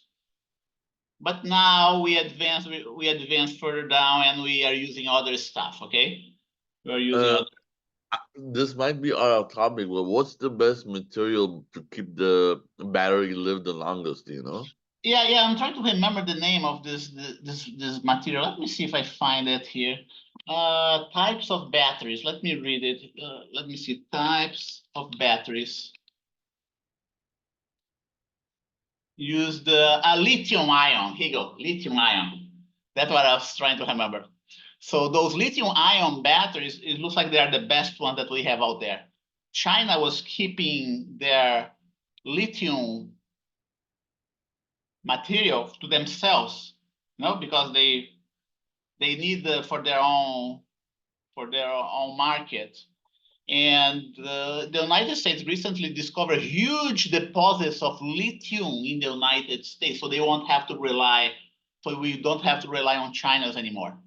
Okay, so there are all sorts of. Here you go. Let me show you. Let me share the screen with you. If you go, the types of batteries. See that? Types of batteries. Lithium. That there are lithium-ion batteries. There are the nickel hydride metal batteries, and so on. Okay. And then electric batteries, a source of electric power, and so on. Aluminum ion batteries. See that? They have aluminum ion. They have calcium battery, vanadium, redox battery. They have all sorts of batteries out there. But it looks like the best one is this one here, the lithium ion battery. The ones that go in the Tesla cars. Okay. And here you go, the regular Duracell batteries, right? Different sizes. And that's what this device do. It measures the electric potential of this battery, how much of energy per unit of charge is stored in the battery. Okay, let's see if I can do that with only my two hands here. In order to measure whether your battery is alive or not, you put, you get your device, right? Set it to measure voltage. There are different scales here in my device. Okay, see this region here measure voltage, DC voltage. AC voltage, measure current too that we didn't cover yet. And I'm gonna measure the voltage of my battery. What do? I plug in all those wires to complete my circuit. Red goes into the volt plug. This one is the black goes in the common. And then we close the circuit by putting the black in the negative side of the battery. Black means negative. red means positive, okay? And touch the red probe in the positive side of the battery. Now, right now I can see that it's measuring 1.271 volts. Okay, unfortunately, I ran out of hands here. I cannot show you. I cannot show you the reading in my multimeter. Let's see if I can do that. Ah, okay, good. I got it. See 1.2. 1.2. If I disconnect from the battery, this reading is gonna go to 0. Okay, I'm gonna disconnect the probe from the battery. Okay, that now it went to 0. You must make physical contact with the battery to get the reading. Here you go. Professor, I have a question. Yeah. So if it's 1.2 for that battery, That's right. say I buy a battery and I check the voltage on it, what kind of high voltage can make a battery unstable? Like, High voltage make a battery unstable. yeah, like which, if I'm checking the voltage on the battery, how do I know if it's safe or not, or if there's too much power in it? Well, and those batteries, those small batteries that you see here, they're very safe. They have very low voltage. Okay, we do not, the highest battery that you're gonna find out there in the market is gonna be like 12 volts, 24 volts. 12 volts are the battery cars. Okay, the battery for the cars. Okay, 24 is trucks. They use 24-volt battery, the trucks. Okay, so you can feel safe that the batteries that we have out there, they're pretty safe. Sometimes, yeah, they explode. We have heard of cases in which the battery explodes. Okay, but the multimeter cannot tell you whether the battery is going to explode or not. Okay, the multimeter can tell you only how many volts the battery has. Okay, now if you go to your electrical circuit at home, now it's a different story. Okay, at home, the voltages of your electrical circuit at home is like 110 volts, 120 volts. Okay, and then if you go in the transmission lines out there in the streets, you can have like 1,000 volts. You can have voltage of 1,000 volts, things like that, 10,000 volts. Okay, but those regular batteries, that they're going to be at most 12, 24 volts. Okay, and you start worrying about whether it's safe or not whenever it's like 1,000 volts, 10,000 volts. That's when you start worrying about that. But nobody's gonna climb the pole, right? To make a measurement, right? That there was the case of a guy that was stealing cables, electrical cables, to sell in the black market, and the guy climbed the pole and he got electrocuted and fell from the top. Okay, and he died in the process, right? So this is the device that we use in this in this lab. Okay, we start with here you go. We start with a special type of paper that we call the resistivity paper. Resistivity or conductivity paper. Those papers are sold out there in the market as well, and we use them in this lab. What time is that? 10:59. Okay. So let's go back to my notes. Right, here you go. Equipment for this lab, digital multimeter. What else do you use that in this lab? You use conductivity. Some people call it conductivity paper. I don't like to call it conductivity paper. I prefer to call it resistivity paper.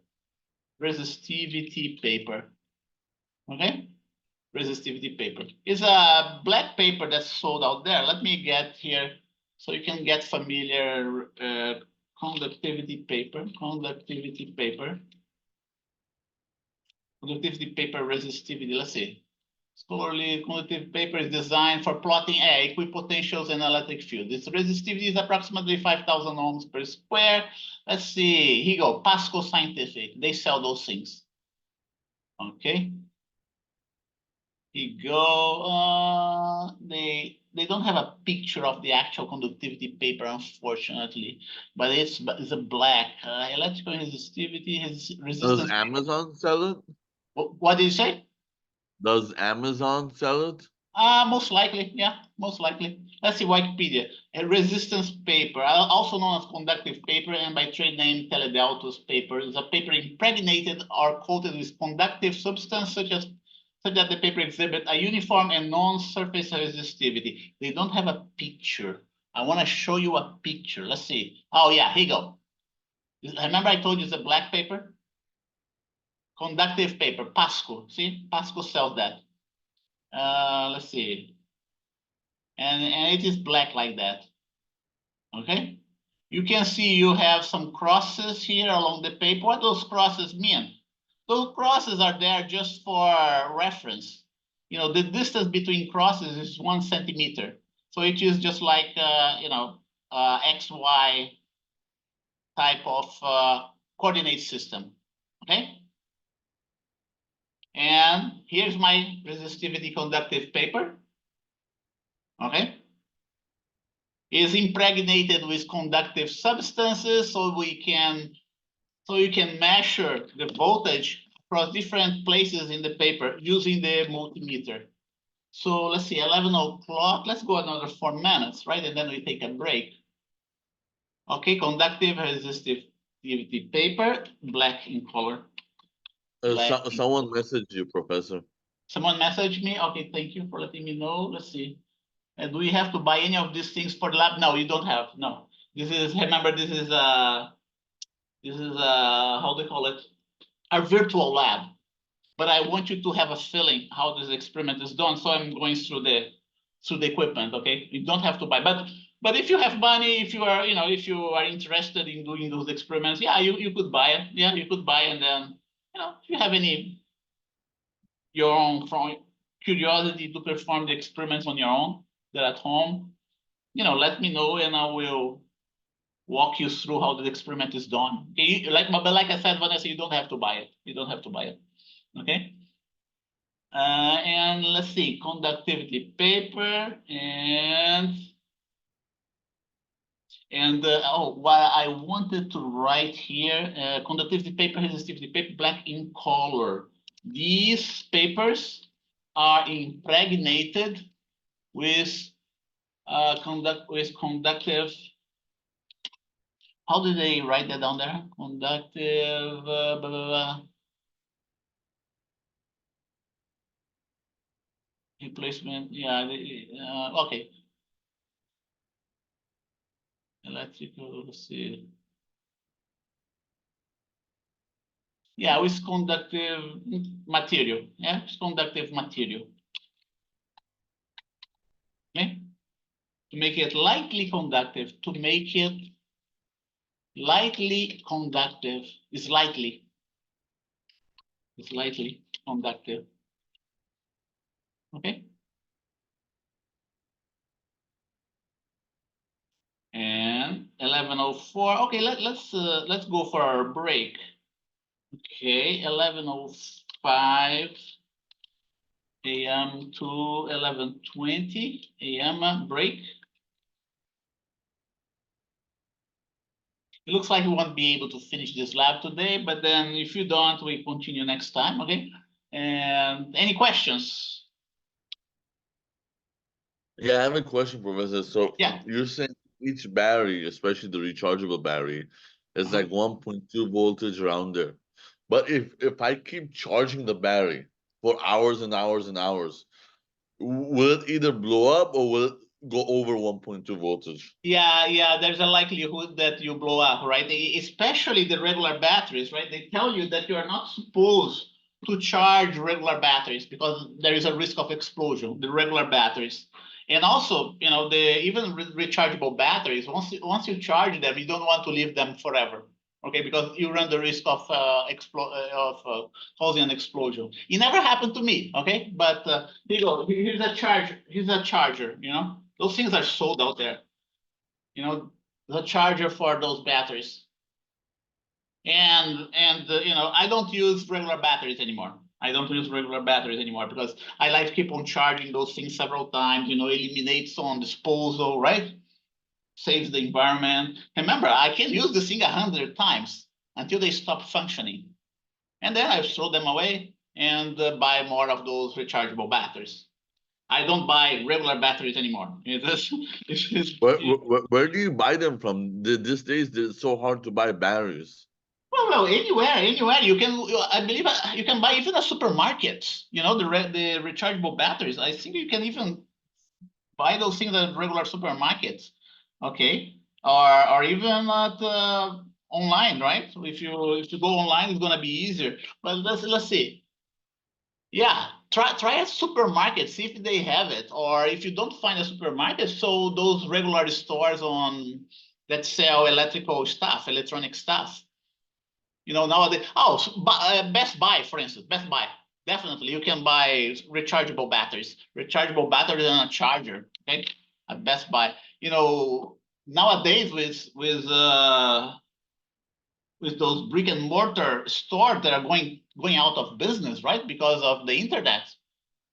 You know, in the past, we would go to Radio Shack, Circuit City, you know. But since we start selling stuff through the internet, all those regular brick and mortar stores, they're going out of business. Even they're saying that Best Buy is gonna go out of business eventually as well. But Best Buy is still in business, right? You could get those rechargeable batteries definitely in Best Buy. But look at your regular supermarket as well. I'm quite sure that you might be able to find the rechargeable batteries at supermarkets as well. Ross, you know, Ross, no, Ralph's, right? Ralph's and the other ones. Okay. Any more questions? Okay, so 11:07. Let me adjust here my clock. 11:07. We're gonna go break until 11:22 a.m. And I see you in 15 minutes. Okay? See you soon.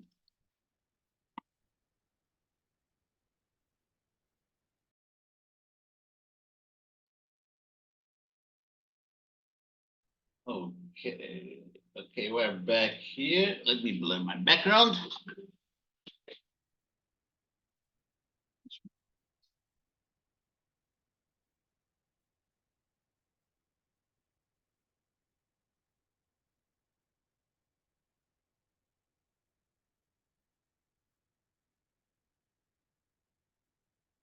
Okay, so here is the resistivity paper.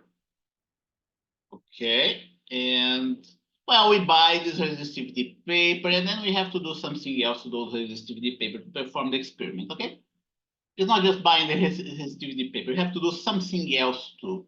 You have to draw two electrodes in the paper, and those are the electrodes. This is one of the electrodes. This is the other electrode. What are those electrodes? Okay, let me write that down here for you. Using the resistivity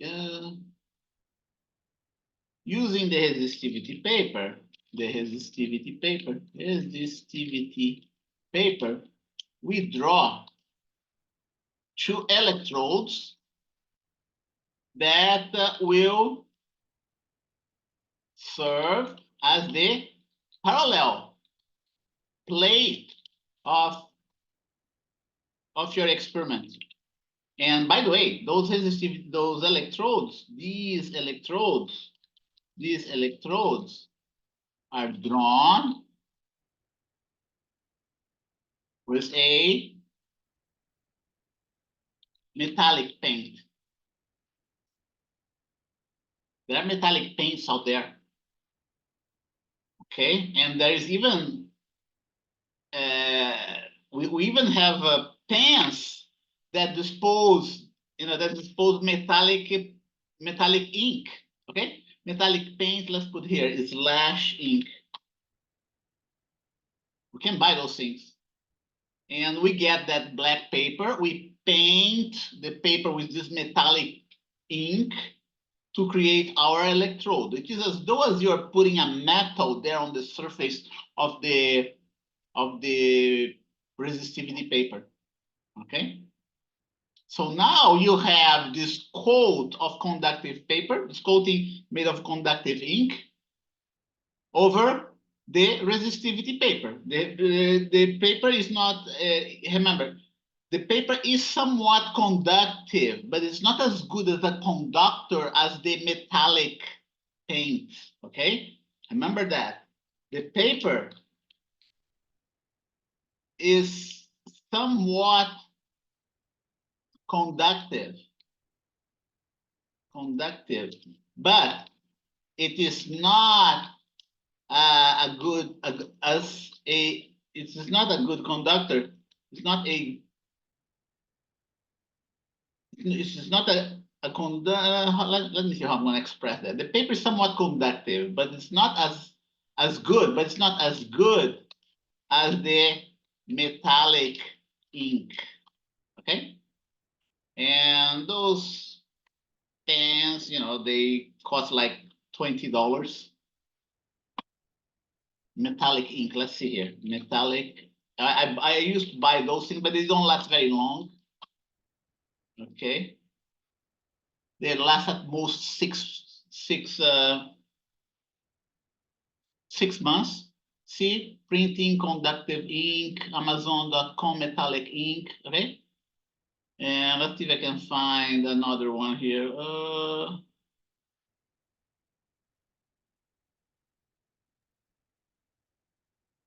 Sorry to interrupt, Professor, but could you share your screen again? Oh, thank you. Sometimes we forget that. Thank you very much. Here you go. Let me see if I metallic ink. Amazon has, but does not look like the one I bought before. Oh yeah, here you go. Must be this one here. Gold, silver, metallic, permanent markers, metallic paint. Yeah, that one looks like gold, silver, metallic. How much they charge? $10. Metallic. Okay. They have nickel. They have pens like that they put silver, nickel. And it looks like this one is gold as well. They put a little bit of. And so what are those inks are all about? Those inks are your regular ink, and they put some little pieces of metals there. Can be, like I said, can be silver, can be nickel. Okay.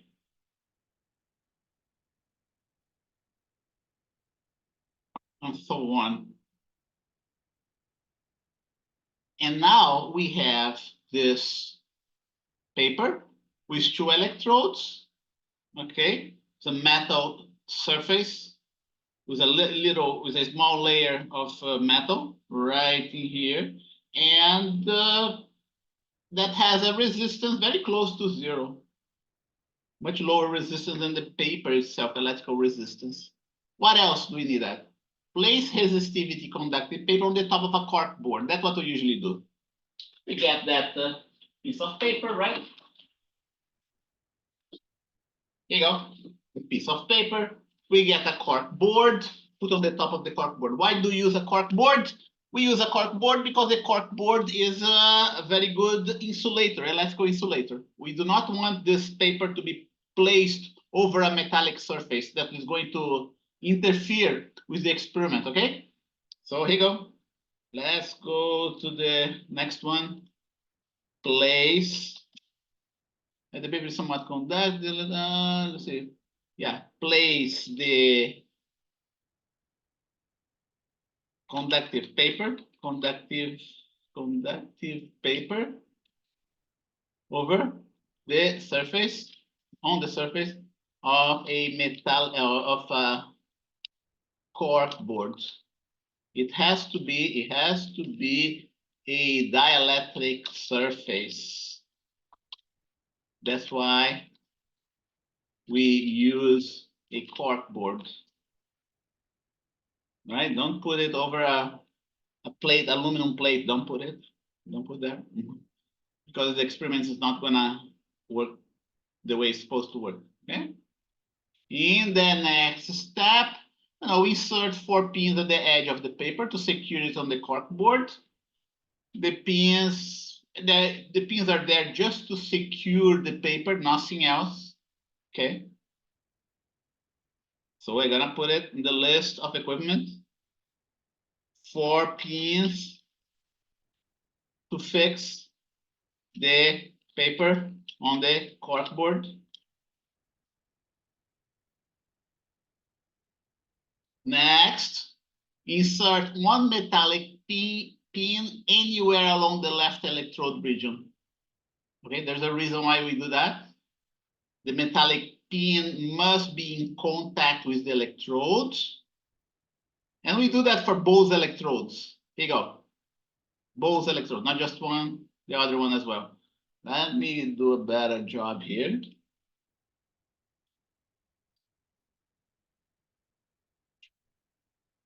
It's going to be clear why we put those 2 pins there. Very soon it's going to be clear.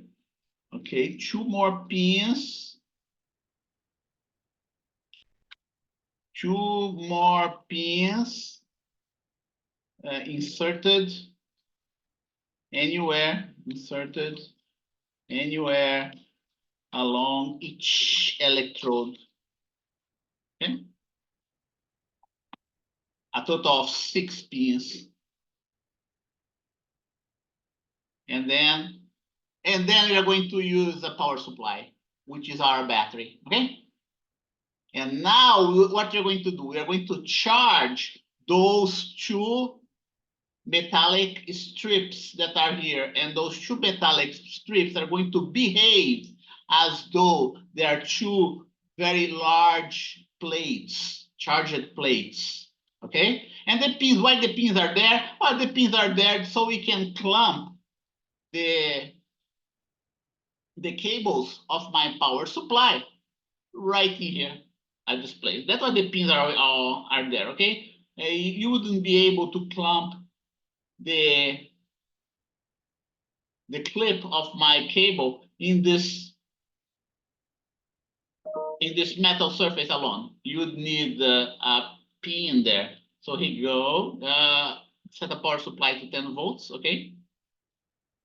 Power supply is just like your battery, your regular battery, but then it has 10 volts in there. Get a black cable and connect one end to the black jack of the power supply.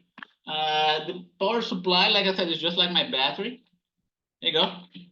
Just like my battery. I get a black cable, like this one.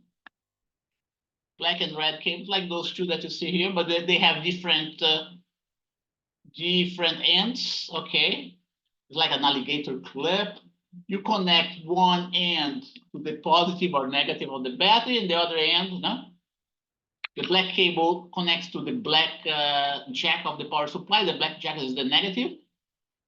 And the red, cable is connected to the red end of the power supply. Let me show you a power supply, a picture of a power supply.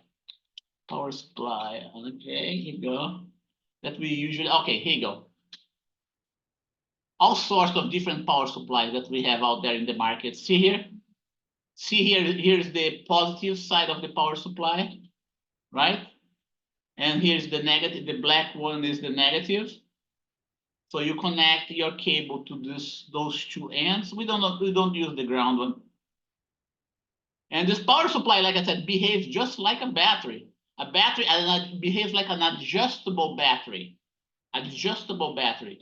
If this battery can provide you only 1.2 volts, this power supply can provide all sorts of voltage just by adjusting the, those 2 buttons that you see right here. There's the coarse and there's the fine. Okay. Amperes, and here go the voltage. See, this one can go all the way up to 30 volts. Oh, actually, let's see, adjustable to 0 to 125 volts. Yeah, this one can go all the way up to 125 volts, this power supply. There's another power supply here. We have power supplies like that at the college. Voltage, see that? It displays the voltage. Amperes, the current. Here's the watts, this is the power. So let's see. Now, when I connect the negative of the power supply to this electrode, to this pin right here, it's just like a clamp, alligator clamp, this plate becomes negatively charged. We don't see it, but that's exactly what happens. When we connect the right side one, the other one becomes positively charged. And now we have a separation of charges. Remember that I told you? Before connecting the power supply, there is no charge here. But once you connect the power supply to those two pins, those two metallic regions become electrically charged. And then this negative charge are going to attract this positive charge. But because it's fixed in the paper, they're not going to move towards each other, right? They're not going to move towards each other. And now because we have a negative and a positive charge, we are going to have an electric field between those two places here. Okay? We're going to have an electric field. And now we can start looking, imagining that we have electric field lines going from the positive to the negative. In this case of this configuration, the electric field is going to be almost uniform, okay? And we will be able to map this electric field. That's the whole idea. Let's go back here. Two more pins inserted anywhere along each electrode, using a power supply set at 10 volts. Now connect the negative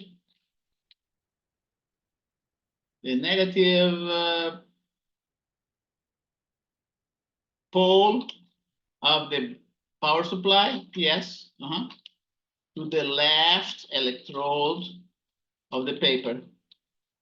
Okay, and the positive pole of the power supply to the right electrode of the paper. When you do that, you charge and leave it there, okay? You charge the left electrode with negative charges and the right electrode with positive charges, right? Can you picture that? Once you have the separation of charges, you are going to have that electric field, the invisible electric field between those two electrodes. 1138. Okay, here you go. What else do you do? You set up an x-axis along this paper. Middle point between the electrode. Here you go, x-axis. Do not draw the axis on the paper. That's what I tell my students, because you can damage the paper. Okay, and the y-axis, x and y-axis. And you are here in the middle is going to be your origin for the Cartesian axis, Cartesian coordinate system. Okay. What else? Visualize an imaginary horizontal line connecting the upper edges of the electrode, not just the upper edges, but the lower edge. We won't need the lower edges. We won't need the lower edges because we're going to use only this upper portion of the paper, okay? And here is my digital multimeter, the one that we have at the college. It's a much larger instrument than the one that you saw here, okay? But they work in a similar way. They work in a similar way. You're gonna power up your digital multimeter, set it to measure. Here you go, here are the jacks, red and black. You want to see red and black all over the place in this course, okay? Throughout the course, the black means the negatively charged pole, and the red one means the positively charged pole. Okay, jacks, red probe to red jack. Leave the other end of the red probe on the paper. And the way it works is like that. Here you go. Here's my multimeter, right? My multimeter, the black one you connect to the common. Or in my case, they are supposed to have a black color here. They didn't put a black color. I don't know why. And those two colors are supposed to be red, you know. They kept it yellow. It's a mistake of the manufacturer. Okay, let's see if I have another one here. I have another, hopefully I have another one that has the proper colors there.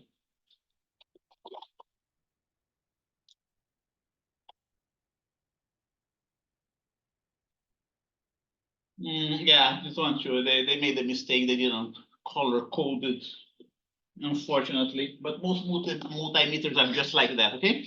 So here you go. You connect the black to the black end of your multimeter to the black jack, right? The black jack, the jack that was supposed to be black in my multimeter. The red to the red jack that was supposed to be connected to multimeter. And then what else do you do? You get the black end of this paper, of this multimeter. You know, you fix it here at this point. Black to the negative, right? And the red one, you leave it anywhere. This one is going to be fixed right here in the negative side. And what's going to move is going to be this guy here. This is the one that's going to move throughout the paper and determine what's the voltage between this negative electrode and positive electrode. 1141, you should have time. Okay, and touch the red probe anywhere along the surface of the left electrode, read your voltage. Okay, when we do that, it's the same as coming up with something like that. Touch the black probe with the red probe. Why are we doing that? Okay, we're doing that just to make sure the device is working properly. When we touch the black probe with the red probe, you are supposed to read a zero volts. Okay, and that's exactly what we're doing here. The black probe is in this left electrode.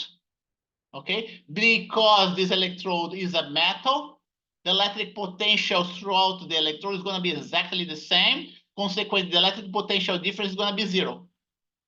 Okay, so when I touch the red probe in the negative electrode, you're going to read 0 volts. Okay. It's the same as doing something like that, you know, touching those two, this metal surface.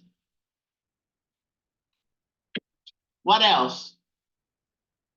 Touch the red probe on the pin of the right electrode. Okay. Now remember, there is a 10-volt potential, electric potential difference between those two electrodes. If we leave, remember, we're leaving the negative probe right in here. Now we're touching the red probe right here. We're just checking the equipment, making sure it's behaving the way it's supposed to behave. When you touch the red probe right here with the black probe on the other side, you're supposed to read 10 volts. Okay. Next, touch the red probe anywhere along the surface of the right electrode as well, not just the pin, but along the surface of the electrode. You are going to read 10 volts. Let's keep on going. Let's keep on going. Here we go. And now that's when the experiment really starts. Okay, that's when the experiment really starts. Okay, the goal of this experiment, let me write it down here. I didn't tell you that. The goal of this experiment is to map the electric field distribution between the two electrodes of the paper, of the conductive, of the resistive paper, resistivity paper. That's the goal. We do that by measuring, not the electric field. Remember, the electric field is difficult to measure. By measuring the electric potential, the regions of same electric potential between the two electrodes. That's how we do it. That's because there is a relationship between the electric potential and the electric field, okay? Electric field. We cannot measure the electric field because our multimeter doesn't allow us to do that. To measure the electric field, you have to buy a far more expensive device. So what we do, we get a much cheaper multimeter out there, measure the electric potential, and from the measurement of the electric potential, we determine, we can map the electric field distribution in the paper. That's the whole idea of this experiment, okay? That's the whole idea of this experiment.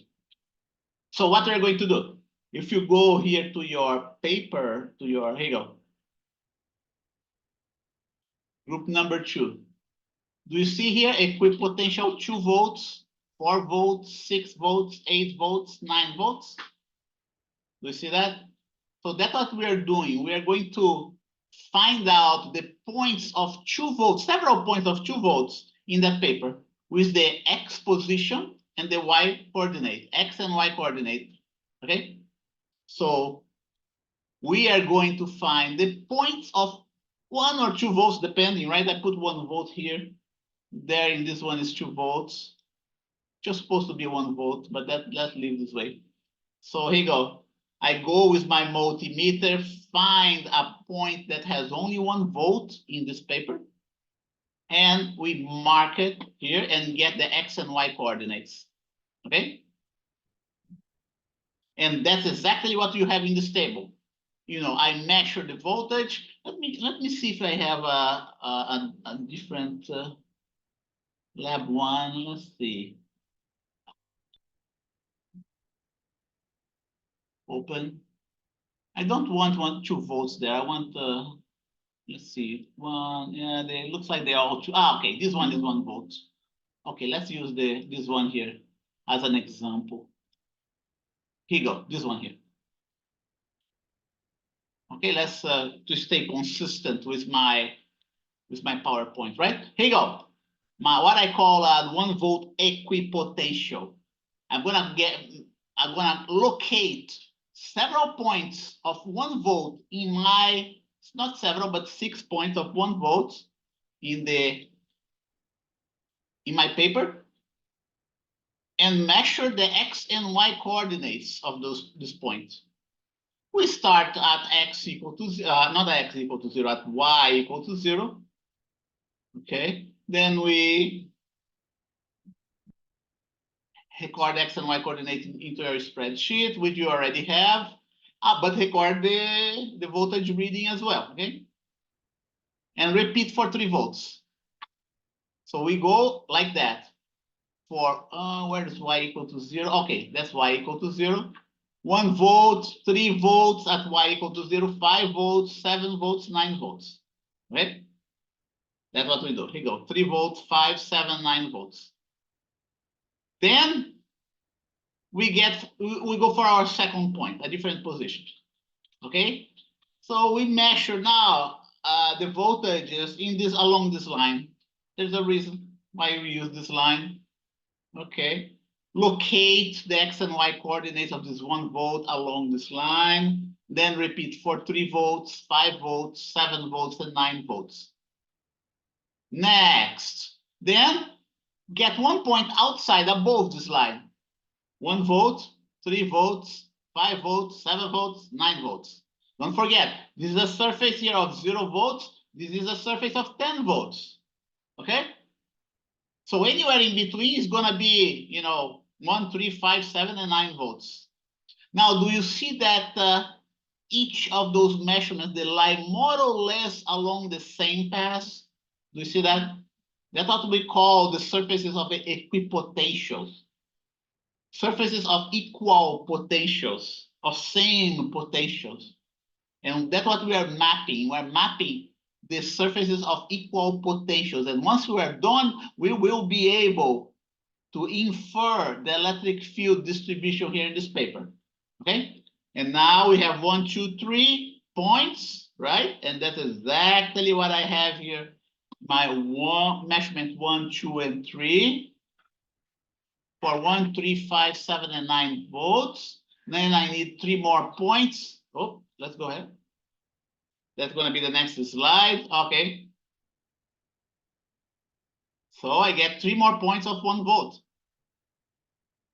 3 more points of 3 votes, 3 more points of 5 votes, 7 and 9. Okay. That's 11:50. Let's go for 10 more minutes and then we continue this lab next time. Okay. And then what do we do next?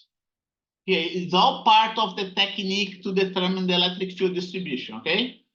You locate the points of same potentials, electric potential, and then you draw this line, an average line, that the surface, people would call it the surface, but here is not a surface, it's the line of equipotential, okay? You draw this line. And then the next step, okay, now that we got the lines of equipotential in the paper, we can infer what's going to be the electric field in this paper, okay? What we know, the relation between equipotentials and the electric field is that the electric field lines are always perpendicular to the equipotential lines, okay? So here you go. Do you see this green line? This green line is my electric field line. It is perpendicular to the equipotential. You have to remember that, okay? And then once you complete this experiment, you go ahead and eyeball your electric field lines. See, it's not perpendicular. Here is going to be normal, right? The best word for that is normal. Normal to this point, normal to this point, normal to this point, okay? Normal, normal, normal, normal. Okay, and that's the goal of this experiment, is to draw the electric field lines that are normal. I'm gonna emphasize here is italics, to the equipotential surface curves, okay? And that's the idea of this experiment. You have all the data that you need to do that, and we will continue that next class. Okay, we are going to plot those lines. I'm going to show you how to do that as a graph. There's a special technique to do that. Now it's a slightly different graph in this case. Do you have any questions? I guess we're going to finish early today. Okay, that's a good point to stop here. And I see you when? I see you next Wednesday, right? Because Monday is going to be a holiday. Okay. So we interact a lot today. It was really good. Folks were asking lots of questions, right? During this class, and I really enjoyed it. And I'll see you next Wednesday. And don't forget, I have office hours right now too. If you want to stay for more questions, I'll be available. Okay. So see you next Wednesday. Let's see here. You two have a great weekend. Okay, thank you, Lizelle, right? Lizelle. Thank you, Paul. See you.